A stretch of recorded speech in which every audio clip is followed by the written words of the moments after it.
Good morning everyone. सो आज भारतीय साक्ष्य अधिनियम का लेक्चर नंबर 13 है और आई होप आप सब लोग अच्छे से पढ़ाई कर रहे होंगे। तो स्टार्ट करते हैं लेक्चर। लास्ट क्लास में I was discussing about some guidelines. उन गाइडलाइंस को मैं पूरा लिखवा देता हूँ अभी।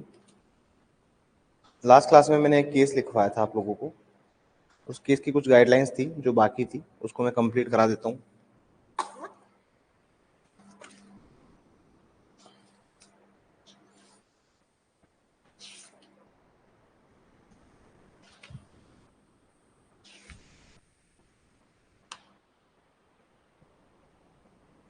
जी Vijay Vargiya Rao versus state of Andhra Pradesh, इसमें जो मैंने लिखवाया था।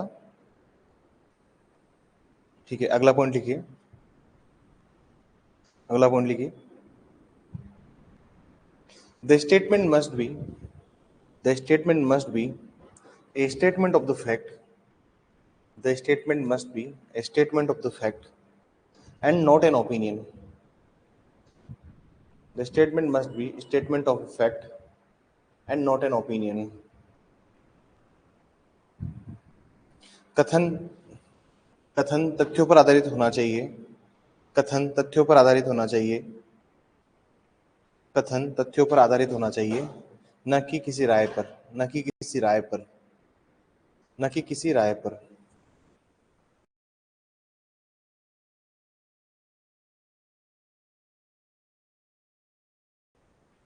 न कि किसी राय पर। ठीक है, all right.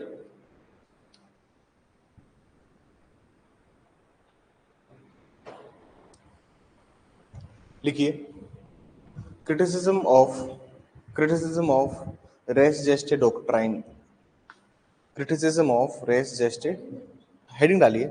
criticism of res geste doctrine। criticism of res geste doctrine। Res gestae के सिद्धांत का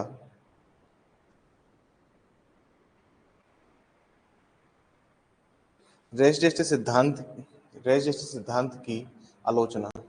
रेस जेस्टे सिद्धांत की आलोचना। देखिए सर, रेस जेस्टे को हम अच्छा एविडेंस क्यों नहीं मानते, मैं आपको उसके रीजन स्पेसिफिक कर देता हूँ। क्योंकि रेस जेस्टे क्या होता है? रेस जेस्टे एक एक्सेप्शन है टू द हियर्स एविडेंस। अब जो चीज डायरेक्टली हुई नहीं है, आप सिर्फ क्या कर रहे हो? आप सिर्फ जो भी सराउंडिंग फैक्ट्स हैं, मान लीजिए ये एक मेन फैक्ट है, ये एक मुख्य तथ्य है। मुख्य तथ्य का मतलब क्या होता है? मुख्य तथ्य से हमारा तात्पर्य है मुख्य तथ्य से हमारा तात्पर्य है रिलेवेंट फैक्ट या फिर फैक्ट इन इशू, जिसको हम अल्टीमेटली प्रूव करना चाहते हैं। अब सराउंडिंग फैक्ट्स क्या होते हैं? इस सिनारियो के आसपास जितने भी फैक्ट्स हैं, यहाँ एक फैक्ट है, मतलब यहाँ पे मान लीजिए फैक्ट नंबर 1 है। हम जितने भी सराउंडिंग फैक्ट्स हैं,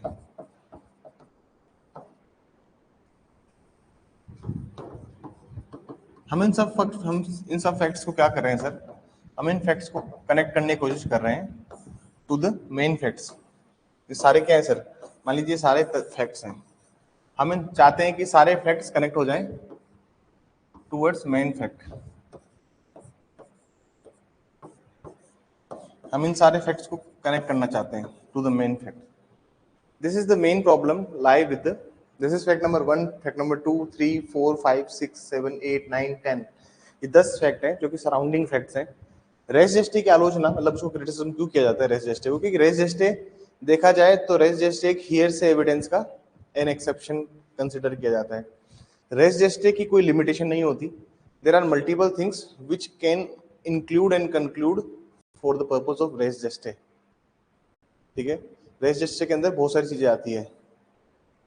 अब आपको जब रेस जेस्टे का प्रिंसिपल समझ में आता है कि हाँ भाई सब जो सेम ट्रांजेक्शन की चीजें हैं जो कि एक ही टाइम पे अकर हो रही है, डिफरेंट टाइम और डिफरेंट प्लेसेस पे, जिनका इम्पैक्ट डायरेक्टली मेन फैक्ट्स के साथ है, हम इस चीज को कनेक्ट करने की कोशिश करते हैं रेस जेस्टे के अंदर। Why res gestae is not a good evidence? क्योंकि हम सिर्फ एक इन्फ्रेंस ड्रॉ कर रहे हैं, मतलब हम सिर्फ एक अनुमान ले रहे हैं कि हाँ ऐसा हुआ होगा, हाँ ऐसा हुआ होगा एंड हाँ ऐसा हुआ होगा। There is no direct evidence. अगर आप कहो कि सर्कमस्टांशियल एविडेंस और इसमें क्या डिफरेंस है रेस जेस्टे में, तो सिंपल सी एक लाइन है कि सर सर्कमस्टांशियल एविडेंस में तो कोई डायरेक्ट एविडेंस है ही नहीं आपके पास। You are only drawing the inference whatever available to you by the other facts. मतलब कोई भी आपके पास में मेन फैक्ट नहीं है, मतलब कोई भी डायरेक्ट एविडेंस नहीं है, कोई भी प्रत्यक्ष साक्ष्य नहीं है आपके पास में परिस्थिति साक्ष्य के अंदर, सर्कमस्टेंशियल एविडेंस के अंदर, there is no direct evidences, you are only taking the inference from the other facts, other correlated facts. Is it right? आप सिर्फ इन्फ्रेंसेस ड्रॉ कर रहे हैं और आप इन्फ्रेंसेस ड्रॉ करके चीजों को एक्सट्रैक्ट करने की कोशिश कर रहे हैं। रेस जेस्टे के अंदर फैक्ट्स रिलेवेंट भी हो सकता है और इररिलेवेंट भी हो सकता है, वहां पे मेन फैक्ट हो भी सकता है, नहीं भी हो सकता। लिखिए इसमें, लिखिए, the doctrine of res gestae is applicable to hearsay evidences also. The doctrine of res gestae is applicable to hearsay evidences also. लिखिए, रेस जेस्टे का सिद्धांत अनुश्रुति साक्ष्य के ऊपर भी लागू होता है। रेस जेस्टे का सिद्धांत अनुश्रुति साक्ष्यों के ऊपर भी लागू होता है, अनुश्रुति साक्ष्यों के ऊपर भी लागू होता है। therefore it is not considered as good piece of evidence. इसलिए इसे अच्छा साक्ष्य नहीं माना जाता, इसलिए इसे अच्छा साक्ष्य नहीं माना जाता।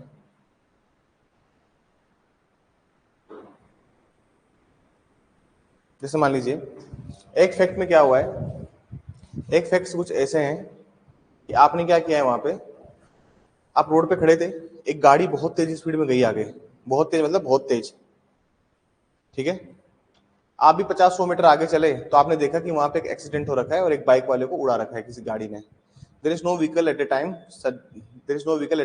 The same moment. लेकिन जिसने उस गाड़ी को टक्कर मारी है, मतलब आप एक जगह को रोड पे खड़े थे, वहां से एक बहुत तेज स्पीड में कार निकली, तो आप क्या कर रहे हो, सिर्फ रेस जेस्टे का पार्ट हो, आप क्या हो, part of res gestae, you are only the part of res gestae. क्योंकि देखिए डायरेक्ट एविडेंसेस तो है नहीं, क्या नहीं है, डायरेक्ट एविडेंसेस तो है नहीं। बोलिए शीतल, बोलिए। जो भी क्वेरी हो आप मैसेज में लिख, उधर ऑनलाइन जो प्लेटफॉर्म है अपना उस पर मैसेज में लिख दीजिए। सो देर आर डायरेक्ट, तो जनरली क्या होता है कि आपकी जो नॉलेज है, मान लीजिए 5 मिनट बाद वहां पुलिस आई, आपसे पूछा कि क्या हुआ, तो आप तो वही कहोगे ना जो आपने फील किया है, महसूस किया है at the relevant point of time. आप क्या बोलेंगे, आप ये तो कहेंगे ना कि सर मैंने देखा नहीं इसको किसने टक्कर मारी, लेकिन एक गाड़ी थी जो बहुत तेज स्पीड से निकली है। तो आप सिर्फ क्या कर रहे हैं, एक इन्फ्रेंस ड्रॉ कर रहे हैं, आप सिर्फ एक अनुमान लगा रहे हैं। और जब भी आप अनुमान लगा रहे हैं तो सराउंडिंग फैक्ट्स क्या करते हैं, उसको सपोर्ट करने चाहिए मेन फैक्ट को। मेन फैक्ट ये है कि उस आदमी को टक्कर किसने मारी या उस आदमी का कोलिजन किसके साथ हुआ। लेकिन आपका एक फैक्ट ऐसा है जो आप बता रहे हो पुलिस को कि मैंने एक कार को स्पीड से मूव होते हुए देखा, तो इसलिए रेस जस्ट एक अच्छा एविडेंस नहीं है, क्योंकि ये एक हियर से टाइप एविडेंस हो गया।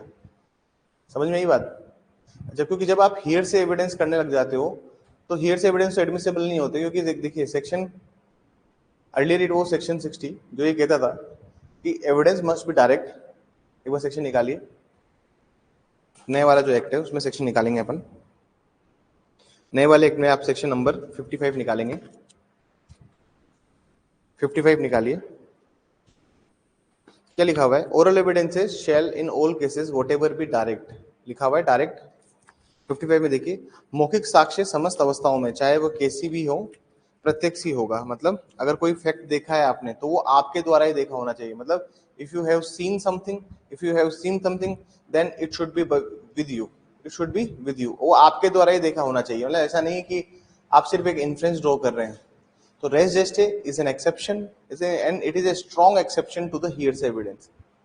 कोर्ट को हेल्प होती है कि जहाँ पे डायरेक्ट एविडेंसेस नहीं है या फिर एविडेंसेस ऐसे हैं जिससे कुछ रिलेट नहीं हो पा रहा है, तो आप रेस जेस्टे में आ जाते हो। बस समझ में आई? आगे लिखिए, आगे लिखिए।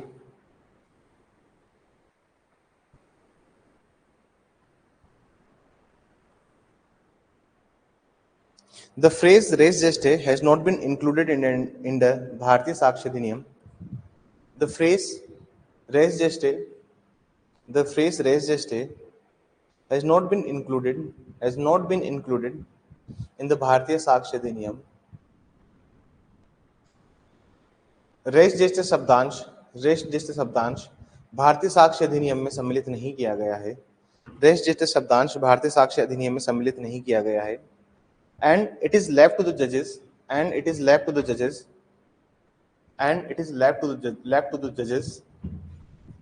To find out the necessary connection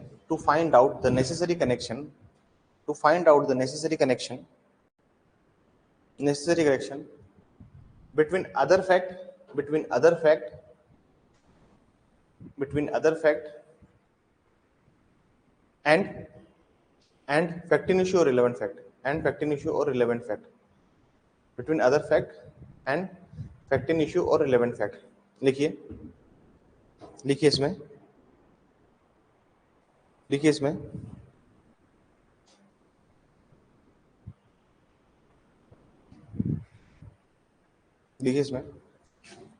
ये तर्क न्यायाधीशों पर छोड़ा गया है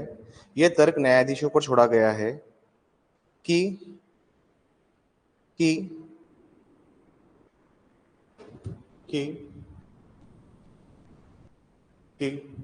अन्य तथ्यों और सुसंगत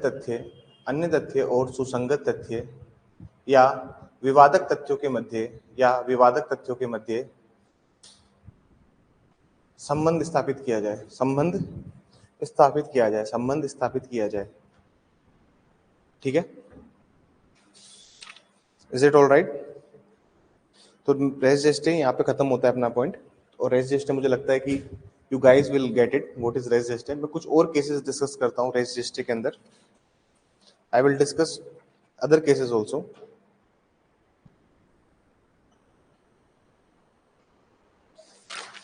केस का नाम लिखिए Kapoor Singh Rana versus state of Delhi.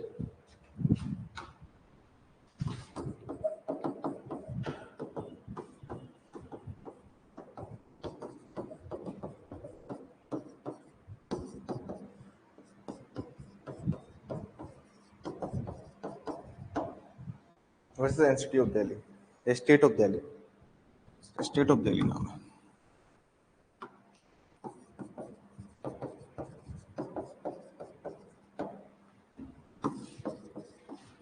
This judgment from Delhi High Court,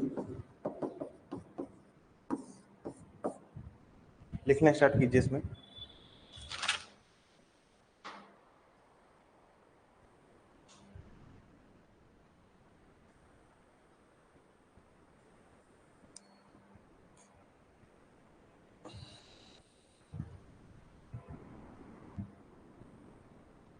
लिखने स्टार्ट कीजिए इसमें। In this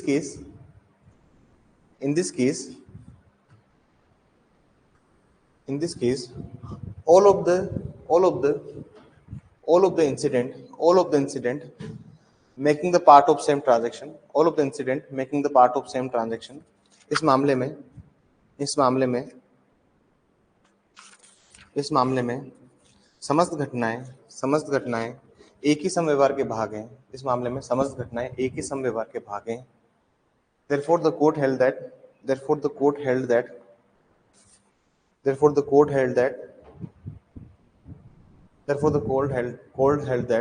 all the facts are relevant to it। इसलिए न्यायालय ने अभिनिर्णय किया कि समस्त तथ्य एक दूसरे से सुसंगत है। और अगर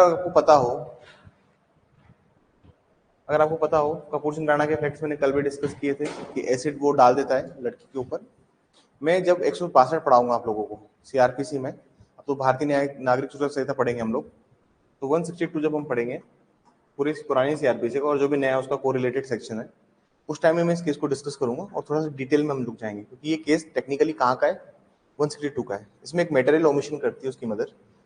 अगर आपको जानना है इसमें क्या हुआ था तो आज एपीओ की क्लास होगी, उसमें केस डिस्कस करूंगा मैं। आप चाहो तो उस क्लास का वीडियो देख लेना कि इस केस में फर्दर क्या फैक्ट्स थे जो मैंने यहाँ पे लिमिटेड डिस्कस किए, क्योंकि this is the Delhi high court judgement, और I don't want to get into merits of it because it's the Delhi high court judgement. ठीक है,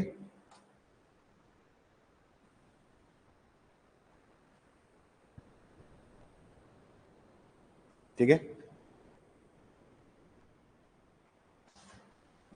एक और केस लिखिए, सवाल दास। केस का नाम लिखिए, सवाल दास वर्सेस टुटू बिहार।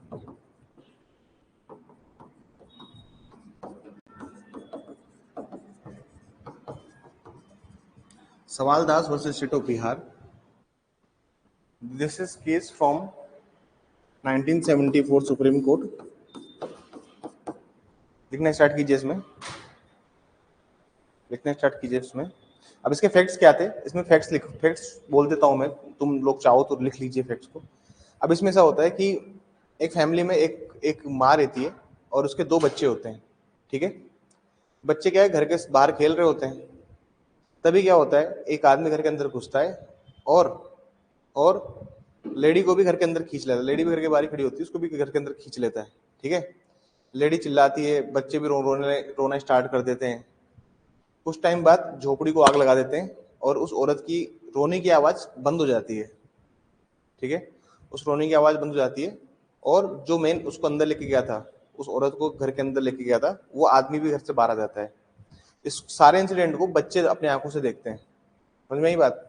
और बच्चे जो स्टेटमेंट देते हैं, तो कोर्ट कहता है कि ये जो स्टेटमेंट है इनका, ये एक ही सेम ट्रांजेक्शन का पार्ट है, मतलब एक ही समव्यवहार का भाग है, सेम ट्रांजेक्शन में हो रहा है। सपोज कीजिए कोई 2 बच्चे बाहर खेल रहे हैं, फीमेल घर के बाहर काम कर रही है, एक आदमी आता है, महिला को खींचते हुए अंदर ले जाता है, महिला चिल्लाती रहती है, और अंदर से लॉक कर लेता है, बच्चे भी अंदर नहीं आ पाते। इतने देर में घर में झोपड़ी में आग लगती है, धुआं उठता हुआ देखते हैं। तो कोर्ट कहता है it's a part of same transaction. ठीक है, तो कोर्ट ने इसको भी क्या बोला, it's a part of same transaction.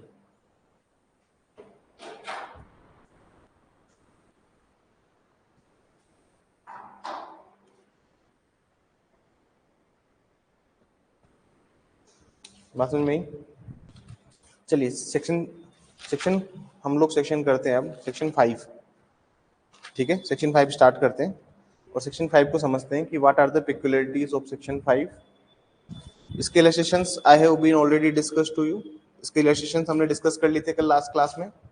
So illustrations are very important, please make sure कि आप अपने नोट्स में इलस्ट्रेशंस को हमेशा इनकलकेट कीजिए, ताकि जब भी आप नोट्स पढ़ें या फिर आप डायरेक्ट में मार्क कीजिए कि इसमें क्या प्रोविजन है, क्या पॉइंट है। ठीक है, it would be great help for you to understand the basic crux of the sections and the provisions.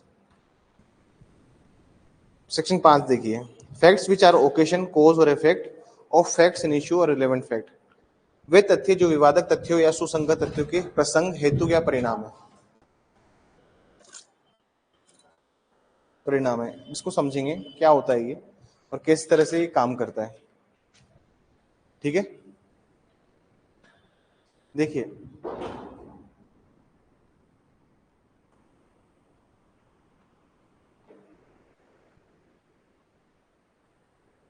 समझना इस प्रोविजन को।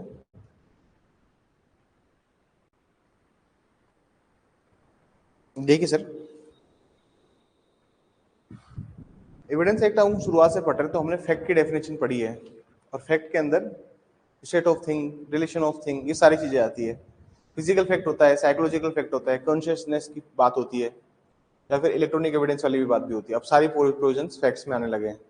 लेकिन जब हम फैक्ट्स की बात करते हैं, तो फैक्ट्स जनरली जो सेक्शन 5 के, अगर मैं उसको स्कोप में देखूंगा, सेक्शन 5 भारतीय साक्ष्य अधिनियम के अगर मैं उसको स्कोप में देखूं, तो फैक्ट्स 5 तरह के फैक्ट्स रिलेवेंट होते हैं, मतलब जो तथ्य होते हैं वो 5 तरह के फैक्ट से मिलकर बन जाते हैं।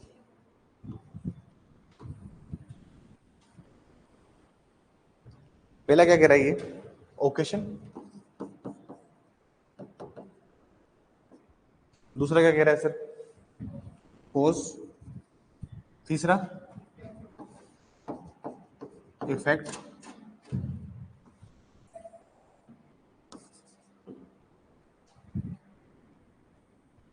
अलग अलग बातें करते हैं सारी चीज। ठीक है, फिर क्या बता रहा है, कॉन्स्टिट्यूट स्टेट ऑफ थिंग्स लिखा हुआ है, इसने क्या लिखा हुआ है, कॉन्स्टिट्यूट लिखा हुआ है कॉन्स्टिट्यूटिव स्टेट ऑफ थिंग्स। और लास्ट क्या बोल रहा है? अपॉर्चुनिटी, अवसर। हिंदी में हम इसको पढ़ें, अगर मैं इसको हिंदी में पढ़ता हूं तो सबसे पहले ये क्या बता रहा है? प्रसंग,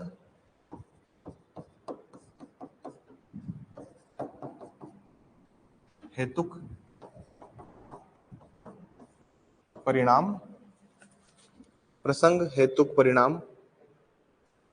और उसके बाद में क्या बता रहा है सर ये? उसके बाद में क्या बता रहा है? जो उस वस्तु स्थिति को गठित करते हैं, वस्तु स्थिति को गठित, ठीक है। और लास्ट में क्या बोल रहा है सर? अवसर। सेक्शन 5 के अंदर ये 5 तरह के फैक्ट्स क्या होंगे सर? रिलेवेंट होंगे। अब एक एक करके इन सब फैक्ट्स को समझेंगे, ठीक है। मैंने आपको बताया था स्टेट ऑफ थिंग्स क्या होता है, मैंने आपको हर चीज बताई, ठीक है। अब हम थोड़ा सा स्टार्ट करते हैं चीजों को समझना। सबसे पहले जो हम समझते हैं किसी भी चीज का ओकेशन क्या होता है। क्या समझते हैं सबसे पहले? ओकेशन से क्या तात्पर्य है? ओकेशन और अपॉर्चुनिटी से समझते हैं। देखिए इन दोनों चीजों में एक रिलेशन है। पहले इसको नोट कर लीजिए जल्दी से, ताकि मैं दूसरी स्लाइड खोलूं, so that I can open it next and second slide. इसको एक बार नोट कर लीजिए कि what do you mean by occasion and opportunity. प्रसंग और अवसर क्या होता है? इन दोनों में क्या कुछ डिफरेंस है क्या? बताइए मुझे, is there any difference between these two? बताइए, क्या ओकेशन और अपॉर्चुनिटी में कुछ डिफरेंस है?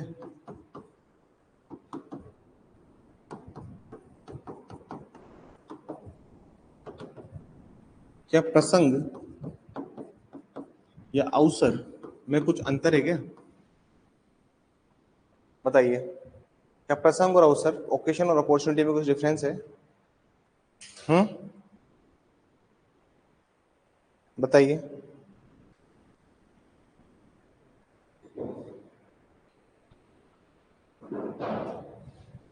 बताइए मुझे।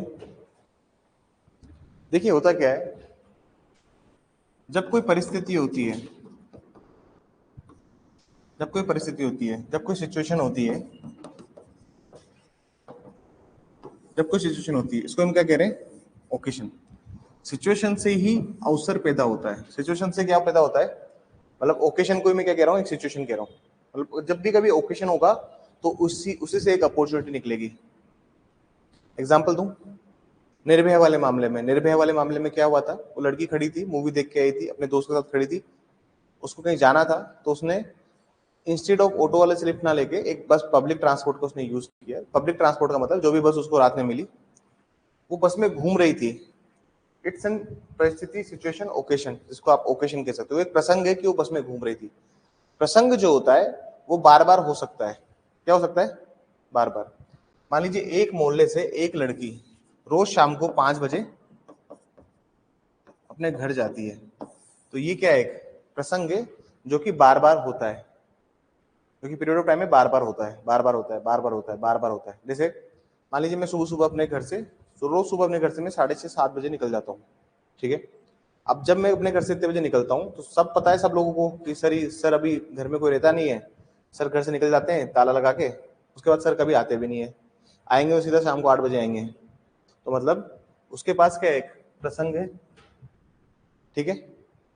जिस दिन वो उस प्रसंग को, जिस दिन वो उस परिस्थिति को अवसर में बदल देगा, तो उस दिन वो ऑफेंस कमिट कर देगा। क्या कर देगा? जैसे वो लड़की निर्भया वाली, वो बस में ट्रेवल ही तो कर रही थी, तो वो एक प्रसंग था, वो एक सिचुएशन थी, वो एक परिस्थिति थी। लेकिन जिस टाइम वो परिस्थिति एक अवसर में बदल गई, तो वो एक क्या बन गया? अपराध बन गया। बात समझ में आ रही है? हम्म।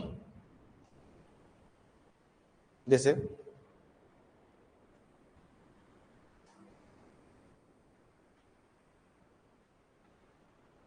जैसे मान लीजिए एक आदमी था सर, एक आदमी अपने गांव में अकेला, एक कहानी सुनाता हूँ इसके ऊपर, तुमको और समझ में आएगा। मान लीजिए एक आदमी अपने गांव में रहता है, और उस गांव में रहता है और अकेला रहता है खेतों में, जहाँ पे सिर्फ वो क्या करता है, एग्रीकल्चर का काम करता है। उसकी एक आदत थी शराब पीने की, ठीक है। एक रात उसके खेत के बाहर से एक सड़क जा रही है, वहां पे एक कार रुकी। उसने ऐसे गेट बजाया, बोला कि मेरी कार खराब हो गई है। उस आदमी से बोला मेरी कार खराब हो गई है, क्या मैं आज रात यहाँ रुक सकता हूँ? तो उसने कहा कि आपके साथ कौन है? बोले मैं अकेला ही हूँ। बोला ठीक है। फिर आए, अंदर बिठाया उसको कि आप क्या काम करते हैं, ऐसे वैसे करके सारी बातें हुई। दोनों ने उस रात बहुत शराब पी, और अगले दिन जो वो आदमी था किसान, उसकी डेड बॉडी मिलती है उस घर से, ठीक है। क्या मिलती है? Dead body. अगर आप देखोगे तो ये सारी चीजें क्या है? ये सारी चीजें हैं स्टेट ऑफ थिंग। क्या है ये सारी सारी चीजें? जनरली ये सारे कोरिजन इतने ज्यादा कनेक्टेड है आपस में कि ये क्या है, वस्तु स्थिति एक तरह से। ये क्या है? स्टेट ऑफ थिंग्स है। जैसे स्टेट ऑफ थिंग्स का मतलब क्या? अब मैं आपको एक एग्जांपल जो मैंने दिया, यहाँ पे क्या क्या स्टेट ऑफ थिंग्स है, देखिए। मैंने आपको स्टेट ऑफ थिंग्स बताया था। स्टेट ऑफ थिंग्स मतलब वो चीज जो कि खुद को रिपीट करती है, जो कि खुद को रिपीट करती है हर बात। जैसे वो हर रात आदमी शराब पीता था, हर रात वो आदमी शराब पीता था, हर रात वो रात में उस घर में अकेला रहता था। जब कभी भी स्टेट ऑफ थिंग्स खुद को रिपीट करती है, जब भी कोई वस्तु स्थिति खुद को बार बार रिपीट करती है, जैसे वो लड़की रोज शाम को 5 बजे उसी रास्ते से निकलती है, मैं रोज सुबह 7 बजे अपने घर से निकल के यहाँ जाता हूँ, तो ये क्या है? ये स्टेट ऑफ थिंग्स है जो कि खुद ब खुद रिपीट हो रही है विद द सर्कमस्टांसेस। मतलब there is nothing change in the circumstances with the relevant point of time. Have you got it? जैसे अगर आप देखोगे तो क्या क्या हो सकता है सर? जैसे पहला point, he used to stay alone. पहली बात तो वो आदमी क्या था, गांव में उस खेत के पास में एक मकान बना के अकेला रहता था। दूसरा देखोगे, दूसरा फिर क्या होगा? ही फॉन्ड ऑफ ड्रिंकिंग। उसको शराब पीने का शौक था। ही फॉन्ड ऑफ ड्रिंकिंग। उसको शराब पीने का शौक था और बहुत ज्यादा शराब पीता था, ठीक है। तो ये चीज क्या थी? ये इस चीज ने इसको क्या दिया, एक आदमी को ओकेशन। अभी तक अपराध नहीं हुआ है। अपराध कब होगा? अपराध कब होगा? अपराध तब होगा जब उस ओकेशन से एक अपॉर्चुनिटी निकलेगी। क्या निकलेगी? मान लीजिए एक परिवार रहता है जंगल के बीचों बीच। एक परिवार का रहता है जंगल के बीचों बीच। सर ये जंगल है अपना, और ये इधर पेड़ है बहुत सारे, ठीक है ना। यहाँ पे एक घर है, घर में एक फैमिली रहती है। तो ये फैमिली जो रह रही है, ये इस जंगल में रहती है। तो ये क्या है? स्टेट ऑफ थिंग्स है, वस्तु स्थिति है। वो जंगल में रहती है फैमिली, वो फैमिली अकेली रहती है। वो फैमिली अकेली भी रहती है, जंगल में भी रहती है, लेकिन अवसर तब बनेगा, अपॉर्चुनिटी तब क्रिएट होगी। मान लीजिए जिस दिन उसके घर में कोई नहीं है, घर में क्या लगा हुए हैं? ताले लगे हुए हैं। तो चोर के लिए क्या बना? एक अवसर बना, अपॉर्चुनिटी बनी टू कमिट थेफ्ट। मान लीजिए एक दिन शादी थी, पूरा परिवार कहाँ चला गया? शहर चला गया, ताले लग गए घर में। उस रात क्या हो गई सर? चोरी हो गई। तो एक जब स्टेट ऑफ थिंग्स, वस्तु स्थिति में कोई भी चीज आपको एक अवसर प्रदान करे, समझ में आई बात? जैसे मान लीजिए किसी आदमी की गंदी नजर है एक महिला के ऊपर, ठीक है, और वो मान लीजिए उसके घर पे मेड का काम करती है, वो हर दिन आती है। तो हर दिन जब आ रही है तो वो क्या प्रोवाइड कर रही है उसको? ओकेशन, प्रसंग। लेकिन एक दिन उस आदमी ने उसके साथ में कुछ गलत काम किया, तो उसने क्या किया? उस ओकेशन को अपॉर्चुनिटी में कन्वर्ट कर दिया। आई होप आपको समझ में आया होगा कि ओकेशन और अपॉर्चुनिटी में क्या डिफरेंस होता है। आपको ये बात समझ में आई? समझ में आई बात? ओकेशन अपॉर्चुनिटी में कन्वर्ट हो जाता है, क्योंकि देखिए स्टेट ऑफ थिंग्स है। स्टेट ऑफ थिंग्स मतलब जो रिपीट कर रही है। आप अगर इस फैक्ट्स को पढ़ेंगे तो क्या लिखा हुआ है, अब आप पढ़िए एक बार डेफिनेशन को, और आप समझ पाएंगे और कनेक्ट कर पाएंगे। मैं आपको बाकी चीजें भी समझा देता हूँ, फिर एक बार पूरा पूरा मैं पढ़वाऊंगा आपको केस, ठीक है।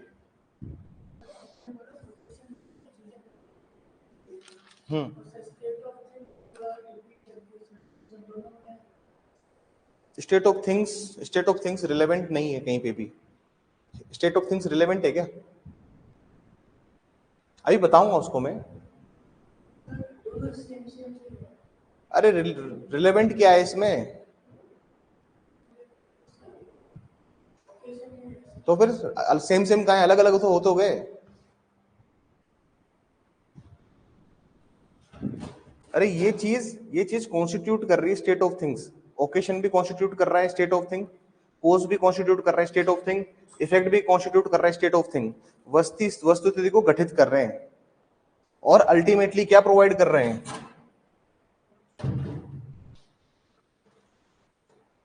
अब क्लियर है? अभी पढ़ाऊंगा मैं, इसलिए थोड़ा सब्र करो, थोड़ा सा पेशेंस रखने की आवश्यकता है। टॉपिक कंप्लीट हो जाए तो फिर then you will ask any question to me, but let me complete first. अब मैं बात करता हूँ कोस की, हेतुक की। कोस क्या होता है सर? कोस क्या होता है? जैसे मान लीजिए दो दोस्त है बहुत पक्के, याद रखिए, जो बहुत पक्के दोस्त होते हैं उनमें दुश्मनी जब हो जाती है तो वो भी बहुत पक्की किस्म की होती है। अब मैं आपको हेतुक समझाता हूँ कि क्या होता है कोस। कोस क्या होता है, हेतुक क्या होता है, इसको हम लोग थोड़ा सा समझते हैं।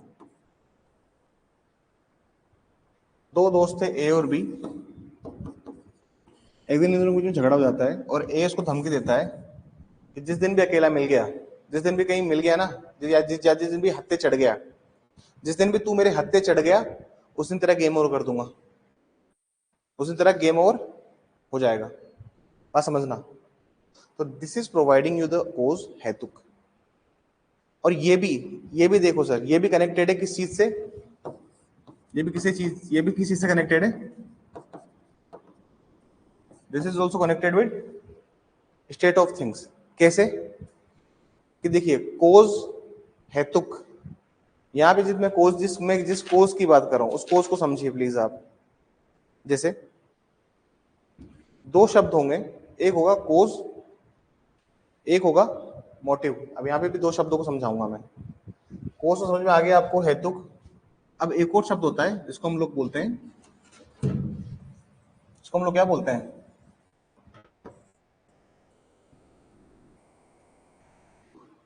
इसको हम लोग कहते हैं मोटिव। क्या इसमें कोई डिफरेंस है क्या? एक बार निकालिए सेक्शन 6 निकालिए, दिख रहा है हेतु, मोटिव। क्या इन दोनों में कोई डिफरेंस है?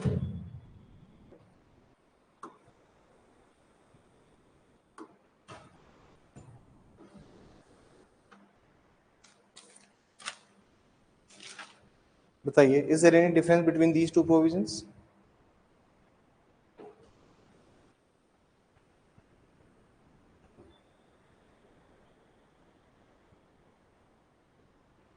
क्या दोनों में कोई डिफरेंस है क्या, कोज और मोटिव में?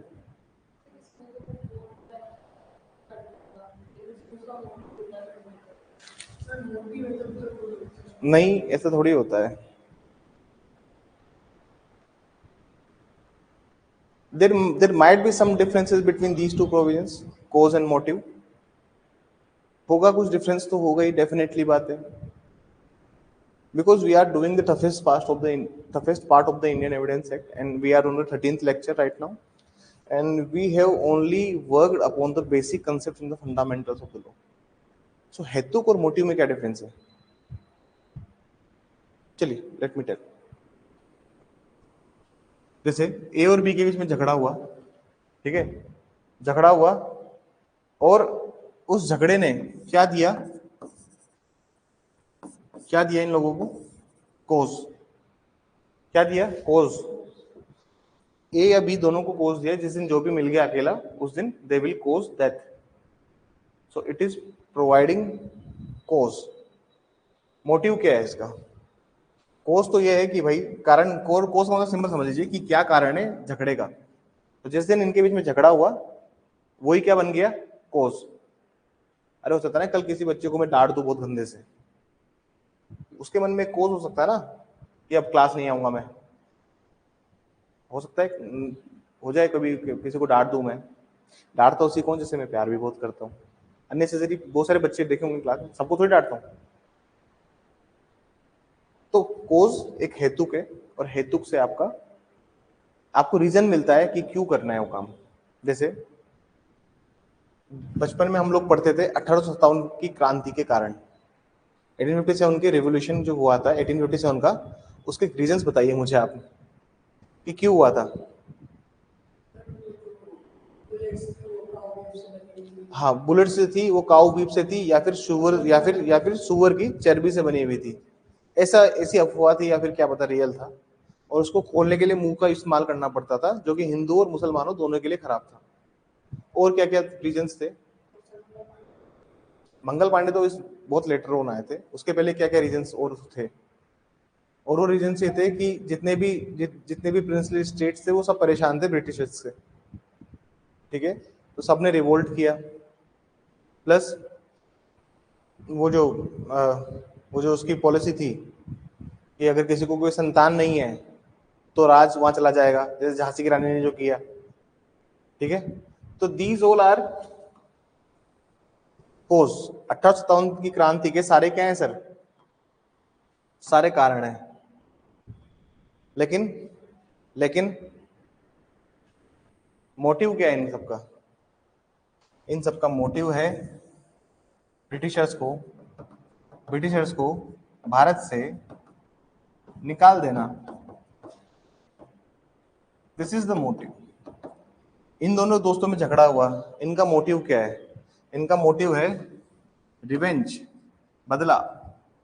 क्या है सर? रिवेंज, बदला लेना। हर चीज का एक मोटिव होता है ना। जैसे एक घर में सब लोग शादी में गए हुए थे, एक महिला और उसके बच्चे ही घर में थे उस रात को, और ये बात की खबर चोरों तक पहुंच गई, या फिर अड़ोस पड़ोस में जो कोई क्रिमिनल माइंडसेट वाले लोग थे उनके पास पहुंच गई, ठीक है। अब ये देखो, अगर आप ये चीज देखो तो इनके पास कोस क्या है, कारण क्या है? कारण कुछ भी हो सकता है।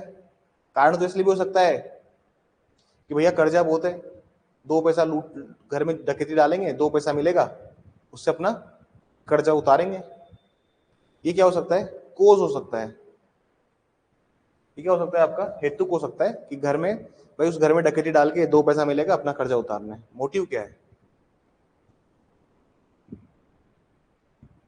मोटिव क्या है? देखिए, दोनों शब्दों में कंफ्यूज मत होइए। Those both these terms are very correlated to each other. Motive क्या हो सकता है? रिवेंज किस चीज का रिवेंज? अरे नहीं, एग्जाम्पल ही दे रहा हूं मैं कि एक घर में एक महिला और उसके 2 बच्चे हैं, बाकी सब लोग शादी में गए 2 दिन के लिए। ये बात अड़ोसी पड़ोस में जो कोई रहता था क्रिमिनल माइंडसेट वाला आदमी, उसको भी पता लग गई। तो अगर आप कोस देखने जाओगे तो कोस कुछ भी हो सकता है।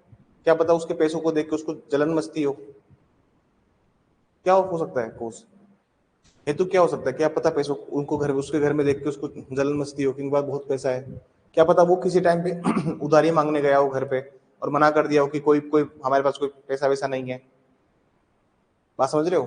These are all the cause. उसका हेतु क्या है? उसका मतलब उसका हेतु क्या है? मोटिव क्या है उसका?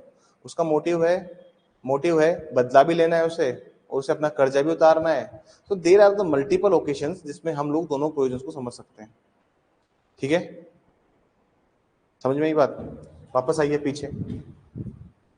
हमें कोर्स समझ में आया, अब हम इफेक्ट समझेंगे। इफेक्ट क्या होता है? इफेक्ट समझने में ज्यादा कोई दिक्कत आनी नहीं चाहिए आप लोगों को। मैं जब भी बात करता हूँ इफेक्ट की, इफेक्ट क्या होता है सर? इफेक्ट होता है जो अल्टीमेटली आप लोगों को उसका एंड रिजल्ट जो मिला, दिस इज कॉल्ड इफेक्ट। क्या बोलते हैं इसे? इफेक्ट कहते हैं। अल्टीमेटली आपको क्या मिला? उसका इफेक्ट मिला। और इफेक्ट जनरली क्या होता है? अगर मैं बात करता हूँ इफेक्ट की, तो इफेक्ट क्या होता है सर? इफेक्ट वो चीज होती है जो कि आपको बताती है कि उसका क्या प्रभाव हुआ। अगर जॉइंटली देखोगे तो सबका क्या इफेक्ट हुआ। जैसे मान लीजिए मैंने आपको जितने भी एग्जांपल्स दिए, इन सब में भाई ब्रिटिशर्स को निकालना था, इसका इफेक्ट क्या हुआ? अल्टीमेटली इसका इफेक्ट ये हुआ कि ब्रिटिश इंडिया कंपनी बंद हो गई और क्वीन ने सब कुछ अपने हाथ में ले लिया। बाय द चार्टर ऑफ 1857 1858 का जो चार्टर था, उससे ईस्ट इंडिया कंपनी को बंद कर दिया और क्वीन ने सीधा कंट्रोल ले लिया। ये इसका इफेक्ट हुआ 1857 के रेवोल्यूशन का, ठीक है। दोनों दोस्तों में झगड़ा हुआ, रिवेंज लेना था। इफेक्ट क्या हुआ? एक दोस्त की डेथ कोज हो गई। ये सब इफेक्ट है। इफेक्ट मतलब जो भी उसका प्रभाव है वो सब ये माना जाएगा, ठीक है। बात समझ में आ रही है? ठीक है। उसका परिणाम क्या हुआ? परिणाम हुआ द अल्टीमेट रिजल्ट। जैसे निर्भया वाले केस में उसका इफेक्ट क्या हुआ? उसका इफेक्ट ये हुआ कि उसकी डेथ कोज हो गई। तो आप समझ सकते हैं कि what is the effect, what is the cause of death. Hmm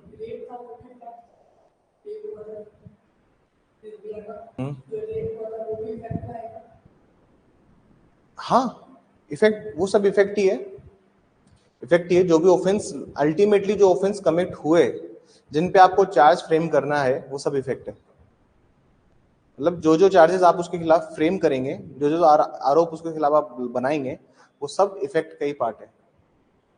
done, सारे पॉइंट समझ में आए हमें? Apart from it, today I am not feeling very comfortable right now. तुम दिख रहा होगा मेरे चेहरे से, today I am not feeling very very much comfortable. It is remote.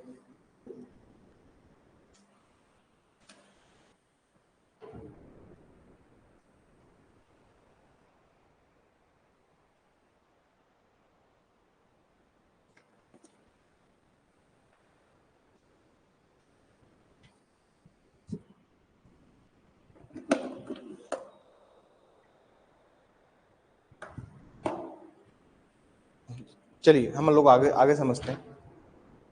Although I am not feeling comfortable, but we would continue the classes.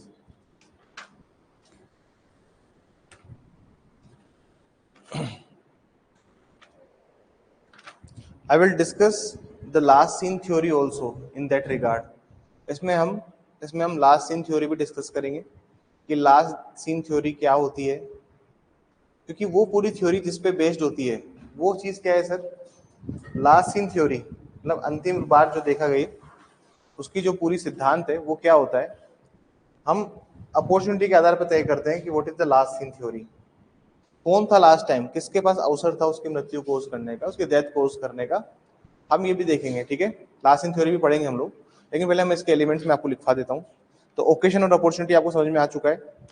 ठीक है, occasion और अपॉर्चुनिटी अगर आप ये देखोगे, occasion and opportunity he part बनता है ultimately किसका, ये दोनों बात करता है लास्ट सीन थ्योरी की। ओकेशन और अपॉर्चुनिटी क्या बनाते हैं? लास्ट सीन थ्योरी बनाते हैं, लेकिन लास्ट सीन थ्योरी को हम थोड़ी देर में डिस्कस करेंगे। तब तक हम बाकी चीजों को लिख लेते हैं। समझ में आई? और इफेक्ट अलग अलग चीज के भी होते हैं, मैं थोड़ा सा और इफेक्ट को समझा देता हूँ। देखिए जहाँ पे मैं बात करता हूँ इफेक्ट की, इफेक्ट के अंदर वेरियस चीज भी होती है। जैसे अगर गोली मारी है तो क्या मिलेगा? ब्लड। अगर इसको शॉट डाउन किया है तो वहां पे ब्लड मिलेगा मौके से। बंदूक के जो खाली कार्ट्रेज होते हैं, होल होते हैं, जिससे जिससे कारतूस निकलने के बाद में एक बार अगर बंदूक चल गई है तो उसका जो होल्स मिल, आपको गोली के जो होल मिलेंगे वो भी आपको वहां पे मिलेंगे। अगर सेक्स हुआ है, अगर कोई सेक्सुअल ऑफेंसेस हैं, तो वहां पे क्या मिलेगा आपको इफेक्ट में? वहां पे आपको इफेक्ट में मिलेगा सिमन, परिणाम। अगर सीन ऑफ क्राइम पे आप जाएंगे तो अगर झगड़ा हुआ है लोगों के बीच में तो शर्ट फटी हुई मिलेगी, शर्ट फटी हुई मिलेगी, या फिर उसके चेहरे पे निशान मिलेंगे, या नाखून और फिंगरप्रिंट कहीं पे भी उसको नोचा होगा वो मिलेगा। या फिर अगर आप बाकी चीज देखोगे, जैसे संतोष कुमार सिंह वाला केस याद करो, प्रियदर्शनी मट्टू वाला, उस टाइम उस पे क्या मिले थे? वो हेलमेट के टूटे हुए टुकड़े वहीं मिले थे। तो दीज और आल द इफेक्ट, यही परिणाम है अल्टीमेटली। आप परिणाम को ऐसे भी पता लगा सकते हो कि परिणाम क्या हुआ है, कि जितने भी चार्जेस उसके खिलाफ फ्रेम किए हैं वो सब क्या है, वही वो भी परिणाम ही माना जाता है उसे भी। ठीक है, उसको भी क्या मान लेंगे हम लोग? परिणाम मिलेंगे। और जब जनरली क्या होता है, इफेक्ट हमेशा लिंक करता है टू द रिलेवेंट फैक्ट और फैक्ट इन इशू के साथ में, विवादक तथ्य और सुसंगत तथ्यों के साथ में। ये बात समझ में आई आपको? Have you got this point?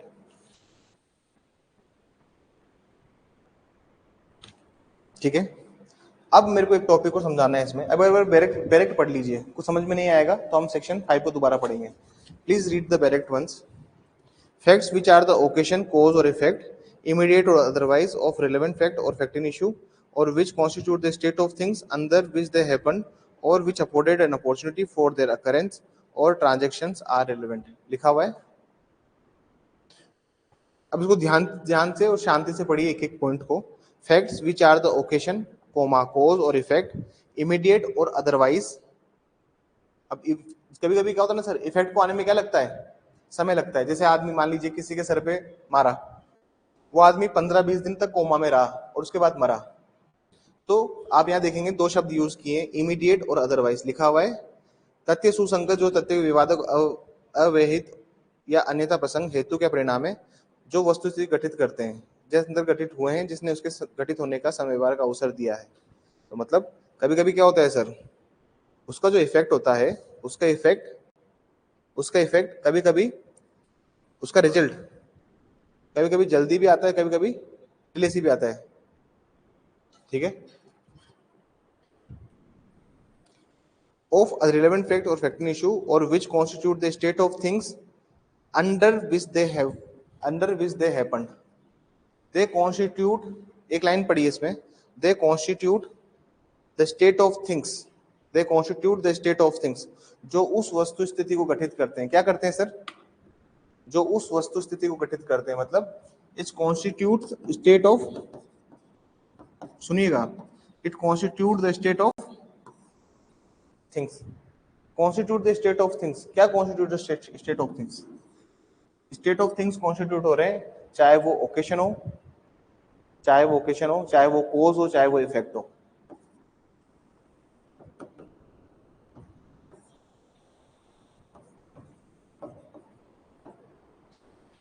समझ में आई। और स्टेट ऑफ थिंग्स का मैंने बताया था, वस्तु स्थिति को मैंने आपको बताया था कि वस्तु स्थिति हमेशा क्या होती है सर, वस्तु स्थिति क्या होती है सर, हमेशा ये शारीरिक तथ्य होते हैं, ये फिजिकल फैक्ट्स होते हैं, ये भी बताया था मैंने आपको। निकालिए एक बार फैक्ट्स की डेफिनेशन, डेफिनेशन निकालिए। कौन से डेफिनेशन है, टू कौन सी थी, 2F निकालिए। वेरी गुड, आप लोग याद करने स्टार्ट कर चुके हैं, मतलब याद करने स्टार्ट कीजिए। देखिए बाकी बच्चे याद करने स्टार्ट कर चुके हैं। 2F निकालिए एक बार। अब यहाँ पे फैक्ट्स में देखिए आप, facts means and includes anything, state of thing, relation of thing. अब जो फर्स्ट पैरा था वो क्या थे, सारे फिजिकल फैक्ट्स थे, वो सारे एक शारीरिक तथ्य थे। तो सर स्टेट ऑफ थिंग्स भी क्या है, क्या है सर, वस्तु की अवस्था बोलो या वस्तु स्थिति बोलो, ये सब क्या है सर, ये सब फिजिकल फैक्ट्स का पार्ट है। मतलब जब चीजें खुद को रिपीट करती है, उसी टाइम पे ओकेशन भी मिलेगा आपको, उसी टाइम पे कोज भी मिलेगा, और उसी टाइम का आपको इफेक्ट भी मिलेगा। समझ में आई कैसे इस प्रोविजन को रीड करना है। क्योंकि देखिए ये सिर्फ फिजिकल फैक्ट्स में हो पाता है, फिजिकल फैक्ट्स में तो होगा। क्या आप मेंटली, आप बताइए, क्या सोचने का भी अपराध है क्या भारत में, नहीं है ना। क्योंकि एक दो ऑफेंस है, सोचने के भी अपराध है, एक दो ऑफेंस है, जो सिर्फ आप सोच भी रहे हो या फिर आप काम नहीं कर रहे हो उसमें, तो भी अपराध है वो। उसके बारे में नहीं डिस्कस करूंगा, आईपीसी पढ़ाऊंगा तब, मतलब भारतीय न्याय संहिता पढ़ाऊंगा तब डिस्कस करूंगा कि कौन से ऑफेंस है जिसमें सिर्फ सोचना या फिर प्लानिंग करना भी ऑफेंस है। तो आप देखेंगे यहाँ पे जितने भी ऑफेंस हो रहे हैं, यहाँ पे क्या, यहाँ पे कहीं लिखा हुआ है क्या कि जब पर्सन कॉन्शियस है या फिर अनकॉन्शियस है तो भी ऑफेंस है? या कौन, आप मान लीजिए कोई बात, आदमी कोई बात सोचता है, क्या वो सोचने उसको ओकेशन कोज और इफेक्ट देता है? ऐसे तो आप हमेशा ही ऐसे तो आप हमेशा ऑफेंडर हो। क्योंकि जितनी बार आप एटीएम जाते हो और एटीएम के बाहर वो पैसे वाली वैन पैसा निकालती रहती है, तो आप हमेशा सोचते हो कि यार एक दो बक्सा अपने हाथ भी लग जाए तो ठीक रहे। तो तुम्हारे सोचने से ही तुम्हें क्या ओकेशन मिल गया, या तुमने कोस कर दिया, या तुमने उसका इफेक्ट कर दिया? नहीं, यहाँ पे सिर्फ फिजिकल फैक्ट्स होंगे तो ही सब चीजें एग्जीक्यूट होगी। और यही क्रिमिनल लाइबिलिटी भी बताती है। आप सिर्फ सोच रहे हैं किसी चीज के ऊपर, तो उससे कुछ चीज मिल रही है क्या आपको? नहीं मिल रही। नहीं आपको ओकेशन मिल रहा है, नहीं आपको कोज मिल रहा है, नहीं उसका इफेक्ट हो रहा है। क्या सिर्फ सोचने से काम हो जा रहा है क्या? आप बताइए। इसलिए वहां पे फिजिकल फैक्ट्स को लिया गया है, इसलिए वहां पे शारीरिक तथ्यों को लिया गया है, न कि मानसिक तथ्यों को। नहीं, वहां पे साइकोलॉजिकल फैक्ट्स को लिया गया है। समझ में ये बात कि why they have taken only physical facts not the psychological facts? क्योंकि साइकोलॉजिकल फैक्ट का स्टेट ऑफ थिंग्स का कोई रिलेशन नहीं होता। अगर आप बाकी प्रोविजंस भी देखेंगे 2F के, 2F में ये चाहते तो एनीथिंग भी तो लिख सकते थे ना, एनीथिंग। एनीथिंग को इसलिए इन्होंने डिनोट नहीं किया क्योंकि एनीथिंग का मतलब होता है कि वो जो भी चीज होती है सर, जो भी चीज, फिर एनीथिंग की डेफिनेशन बहुत वाइड हो जाती है। स्टेट ऑफ थिंग्स क्या करती है सर, स्वयं को रिपीट करती है। क्या करती है?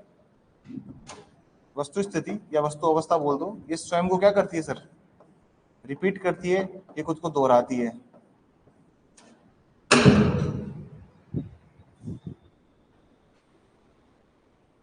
हैव यू सीन दिस, दिख रहा है क्या?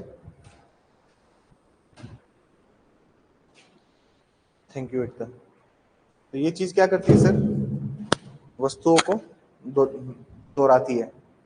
और जरूरी नहीं है सर कि हर चीज दोहराई जाए, ये भी सुनिए बात मेरी, ये भी एक और बात सुन लीजिए, इस पॉइंट में भी एक ड्रॉबैक है। क्योंकि देखिए सर, स्टेट ऑफ थिंग्स तभी बनेगी जब वो चीज बार बार रिपीटेटिव काम में होगी। अब मान लीजिए पहली बार कोई लड़की, हमेशा महलों में रहती है कोई लड़की, पहली बार उसने एक सिटी ट्रांसपोर्ट से ट्रेवल किया और वहीं पे उसका पर्स चोरी हो गया, तो फिर आप कहोगे सर वहां पे स्टेट ऑफ थिंग्स कहाँ हुआ? स्टेट ऑफ थिंग्स में तो दोहराना पड़ता है ना चीजों को, तो वहां पे स्टेट ऑफ थिंग्स नहीं हुआ तो फिर उसके बाद में ओकेशन क्यों हुआ? बात समझ में आ रही है? So that's how you have to reach this provision. मतलब ये ऐसा नहीं कि स्टेट ऑफ थिंग्स में ही हर चीज हो जो कि खुद को रिपीट करे। जरूरी क्या वो जो निर्भया वाली लड़की थी वो हमेशा बस ही लेती हो, लेकिन उस दिन क्या पता उसको ऑटो नहीं मिल रहा हो। देयर आर मल्टीपल फैक्ट्स जो हम लोग कंक्लूड नहीं कर सकते सिर्फ एक बंद कमरे में बैठ कर। इसलिए कहता हूँ कि एविडेंस एक्ट एक ऐसा एक्ट है जिसको you can not read in isolation. Evidence को पढ़ने के लिए आपको आपकी दिमाग को खोलना पड़ेगा और आपको सोचना पड़ेगा 10 चीजों से। अब आप कहिए सर स्टेट ऑफ थिंग्स में क्या जरूरी है कि ऑफेंस हो रहा है तो उसके स्टेट ऑफ थिंग्स ही हो? क्या पता डकैत करने आए हो और उनको पता ही नहीं कि घर में कौन है, वो तो ऐसे रैंडमली तो चढ़ के, जैसे ट्रेन में डकैती होती है। ऐसा मूवी देखी थी किल, एक मूवी आई है किल, देखिए आप लोगों ने? इट्स अल्टीमेट मूवी, देखना, तो हॉटस्टार पर है। अब उसमें क्या होता है, डकैती करने के लिए ट्रेन के अंदर चढ़ जाते हैं लोग, और वहां पे कोई बड़ा आदमी रहता है जो वो भी गुंडा रहता है। तो आपको ये समझना पड़ेगा कि हर चीज स्टेट ऑफ थिंग्स नहीं होती है, लेकिन किसी ना किसी का एक्ट स्टेट ऑफ थिंग्स होता है। उस लड़की का स्टेट ऑफ थिंग्स नहीं है। जैसे मैं आपको मैं बात बताऊं कि जहां पे मैंने बात करी कि चीजें खुद को दोहराती हैं, क्या करती है? खुद को दोहराती है। तो आप हमेशा याद रखना कि खुद को दोहराने का मतलब यह है कि या तो वो चीज खुद को दोहराएगी from the side of victim, या फिर दोनों में से एक के लिए चीजें दोहराएगी। जैसे डकैत है, मान लीजिए विक्टिम तो पहली बार, मान लीजिए वो जो लड़की है महलों में रहती है तो पहली बार ही निकली है, लेकिन वो जो चोर है उसके लिए तो चीजें क्या हो रही है? स्टेट ऑफ थिंग्स से वो तो दोहरा ही रहा है हर चीज को। तो चीजें दोहराएंगी हमेशा आइदर फॉर द विक्टिम और आइदर फॉर द अक्यूज्ड। तो हम पॉइंट्स को बहुत आइसोलेशन में नहीं पढ़ सकते।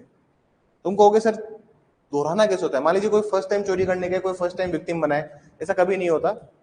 जो पहली बार चोरी करने जाएगा तो वो भी चीजों की क्या करेगा? रेकी करेगा। क्या करेगा? रेकी। रेकी मतलब जानते क्या होता है? रेकी का मतलब होता है, जैसे आपको बैंक लूटना है, ठीक है ना, आपने प्लान किया कि मेरे को बैंक लूटना है। अब तुम फर्स्ट टाइम ऑफेंडर हो, तो थोड़े ना कि तू सीधा बैंक में जाके घुस जाएगा। क्या पता उस बैंक में 4 गार्ड रहते हो, क्या पता उस बैंक में गाड़ी ना हो, क्या पता उस बैंक के जस्ट पीछे पुलिस स्टेशन हो जिसमें एक बटन का सायरन दबाते हैं पुलिस स्टेशन में सायरन बजता हो। तुम क्या करोगे? हर चीज की रेकी करोगे। रेकी जब तक रेकी नहीं होगी तब तक आप स्टार्ट कर दोगे चीजों को। तो फर्स्ट टाइम ऑफेंडर कभी भी रेकी नहीं करता, वो वेट करता है चीजों को दोहराए जाने का। वो क्या देखता है? वो रूटीन पकड़ता है, वो पैटर्न पकड़ता है। फिर जाके जैसे सिद्धू मूसेवाला को मार दिया गोली से, तो उसका रूटीन क्या था, उसका पैटर्न क्या था? रोज शाम को 4-5 बजे घूमने निकलता था। वो निकलता था, उसका सेम रूटीन था, गाँव में रहते, रोज शाम को घूमने जाना है। तो सबको पता था कि इस टाइम शाम के टाइम वो बाहर निकलता है घर से। बात समझ में आ रही है? तो there is a fix routine, there is a fix pattern. आपको लगता होगा कि state of things first time वाले के साथ भी हो जाता है, तो उसके साथ फर्स्ट टाइम तो जो जो चीज दोहरा रही है या तो वो पीड़िता के लिए दोहरा रही है, पीड़ित के लिए दोहरा रही है, या फिर अपराधी के लिए दोहरा रही है। और जब चीजें बार बार उनके लिए रिपीट हो रही है तो वही उनको क्या प्रोवाइड कर रही है?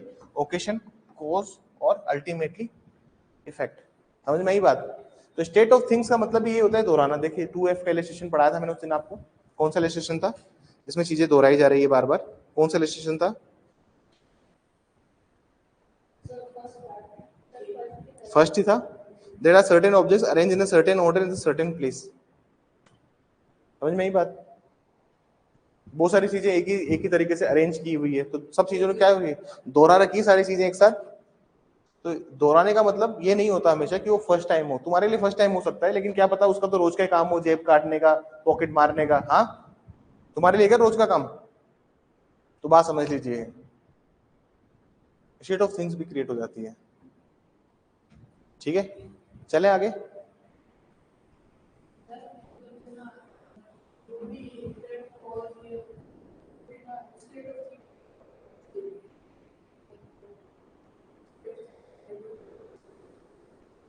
हाँ कह सकते हैं हम लोग। चलिए आगे लिखने स्टार्ट कीजिए, लिखिए इसमें डायरेक्ट नोट कर लेना, ठीक है ना। अब बैरेट को वापस रिपीट नहीं करवा रहा मैं, बैरेट आप लोग नोट कर लीजिएगा। मैं थोड़ा सा अब इसमें और डिटेल में थोड़ा सा लिखिए, लिखना स्टार्ट कीजिए।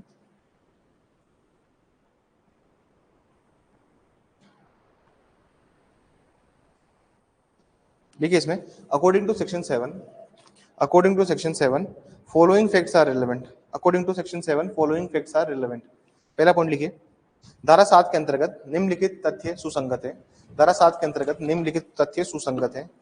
धारा 7 के अंतर्गत, धारा 7 क्या सॉरी 5, धारा 5 के अंतर्गत, नोट्स पुराने हो रखे ना, तो पुराने मतलब वही अभी बनाए बनाए थे हम लोगों ने, ठीक है। धारा 5 के अंतर्गत निम्नलिखित तथ्य सुसंगत है।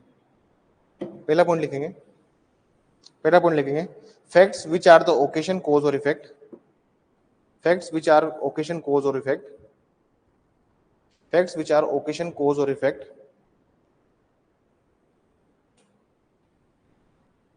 Facts which are occasion cause और इफेक्ट।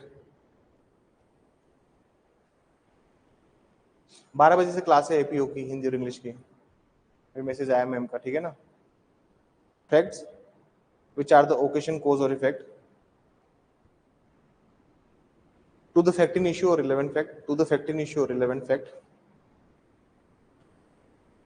वे तथ्य, वे तथ्य जो प्रसंग हेतु के परिणाम है, वे तथ्य जो प्रसंग हेतु के परिणाम है, वे तथ्य जो प्रसंग हेतु के परिणाम है किसी विवादक तथ्य या सुसंगत तथ्य के साथ, वे तथ्य जो प्रसंग हेतु के परिणाम है किसी विवादक तथ्य या सुसंगत तथ्यों के साथ।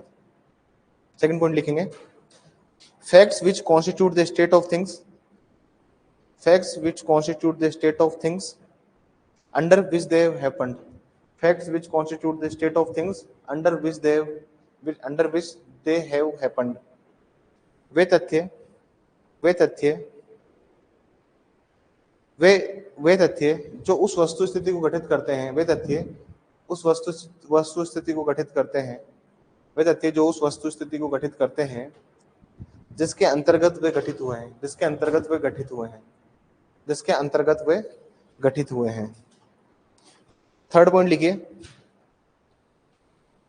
facts which afforded, facts which afforded, facts which afforded an opportunity for, facts which afforded an opportunity for, facts which afforded an opportunity for their their occurrence, their occurrence or transaction, opportunity for their occurrence or transaction, occurrence or transaction, occurrence or transaction।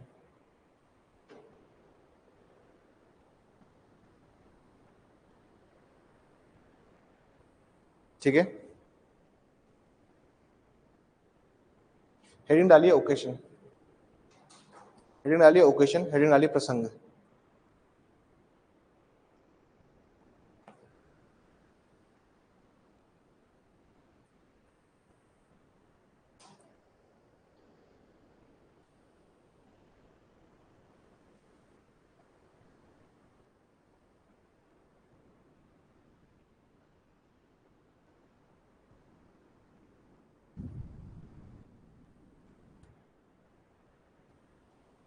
Heading डालिए occasion, heading डालिए प्रसंग, लिखना start कीजिए। Evidence can always be given, evidence can always be given, evidence can always be given to the set of circumstances, to the set of circumstances, to the set of circumstances which constitute, which constitute, which constitute the occasion, which constitute the occasion, which constitute the occasion for the happening of principal fact, for the happening of principal fact, which constitute the occasion for the happening of principal fact। लिखिए, लिखिए, उन परिस्थितियों के लिए साक्ष्य दिया जा सकता है, उन परिस्थितियों के लिए साक्ष्य दिया जा सकता है, उन परिस्थितियों के लिए साक्ष्य दिया जा सकता है जो कि, जो कि किसी मुख्य तथ्य के, जो कि किसी मुख्य तथ्य के होने वाले प्रसंग पर निर्भर करते हो, जो कि किसी मुख्य तथ्य के होने वाले प्रसंग पर निर्भर करते हो, जो किसी मुख्य तथ्य के होने वाले प्रसंग पर निर्भर करते हो। अब इसमें देखिए इलस्ट्रेशन ए ओकेशन के लिए, ओकेशन का जो इलस्ट्रेशन है वो है कौन सा, इलस्ट्रेशन ए देखिए। The question is whether A robbed B. The facts that shortly before the robbery, B went to a fair with money in his possession and that he showed it or mentioned that he had it to third persons are relevant.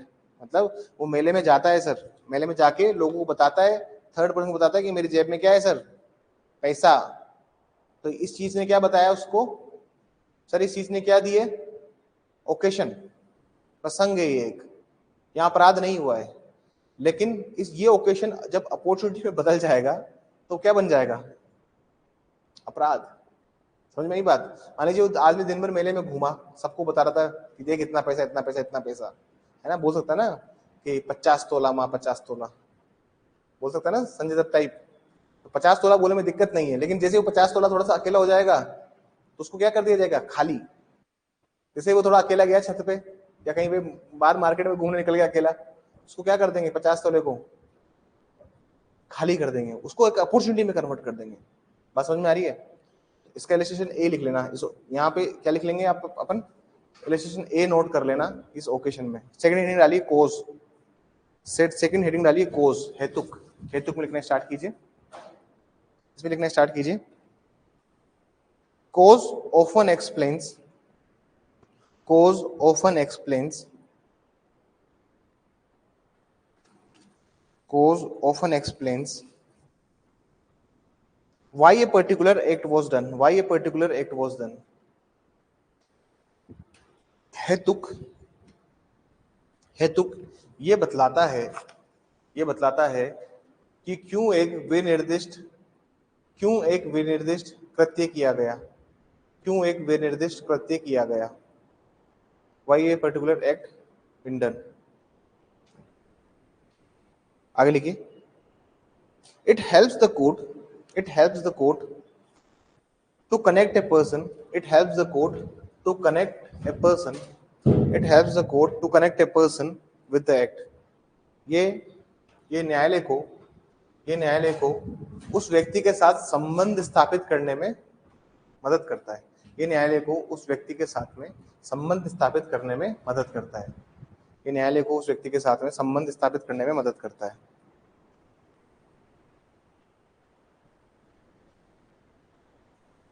ठीक है, आगे लिखिए, the word cause, the word cause is broader than the word motive, the word cause is broader than the word motive. प्रसंग शब्द, प्रसंग शब्द, प्रसंग शब्द हेतु शब्द से, प्रसंग शब्द, शब्द को इन्वर्टेड, प्रसंग को इन्वर्टेड कॉमा में कर लेना, प्रसंग शब्द हेतु शब्द से ज्यादा व्यापक है, प्रसंग शब्द हेतु शब्द से ज्यादा व्यापक है। The word cause is broader than the word motive, the word motive. ठीक है, हेडिंग डालिए इफेक्ट,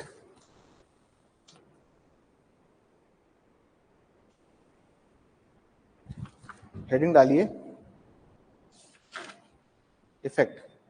आप देखेंगे कि इसमें कोज का कोई भी इलस्ट्रेशन नहीं है। अब यहाँ पे क्या है ना सर, अगर आप देखेंगे तो हेतुक का कोई भी दृष्टांत नहीं दिया हुआ है, मतलब कोज का कोई भी इलस्ट्रेशन नहीं है, ये तीनों इलस्ट्रेशन अलग अलग बात करते हैं। हेडिंग डालेंगे अपन इफेक्ट, हेडिंग डालेंगे आप परिणाम, इसमें लिखना स्टार्ट कीजिए।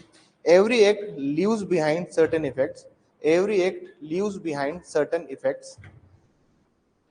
हर कृत्य के पीछे, हर कृत्य अपने पीछे, हर कृत्य अपने पीछे कुछ परिणाम छोड़ जाते हैं, हर कृत्य अपने पीछे कुछ परिणाम छोड़ जाते हैं, हर कृत्य अपने पीछे कुछ परिणाम छोड़ जाते हैं। Every act leaves behind certain effects which not only record, which not only record the happening of the act, which not only record happening of the act, जो कि सिर्फ ये अभिलिखित नहीं करते कि, जो कि ये सिर्फ अभिलिखित नहीं करते कि कृत्य किस तरह से किया गया, कृत्य किस तरह से किया गया, कृत्य किस तरह से किया गया, बल्कि बल्कि बल्कि बल्कि अपराध की प्रकृति पर भी प्रकाश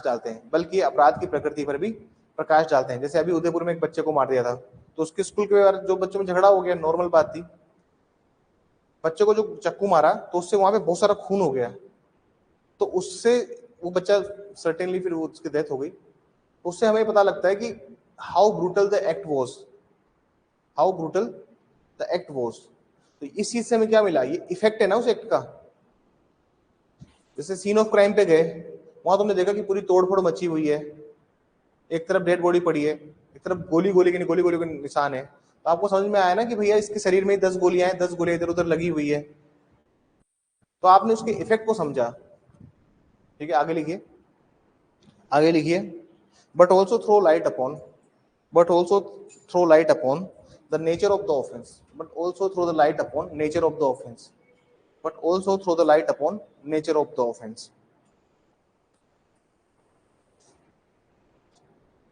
ठीक है। एग्जाम्पल में लिखिए, इसमें प्लीज एग्जाम्पल में लिखिए, गोली चलने के मामले में, उदाहरण में लिखिए, गोली चलने के मामले में in case of shooting blood, cloth blood, hole in body,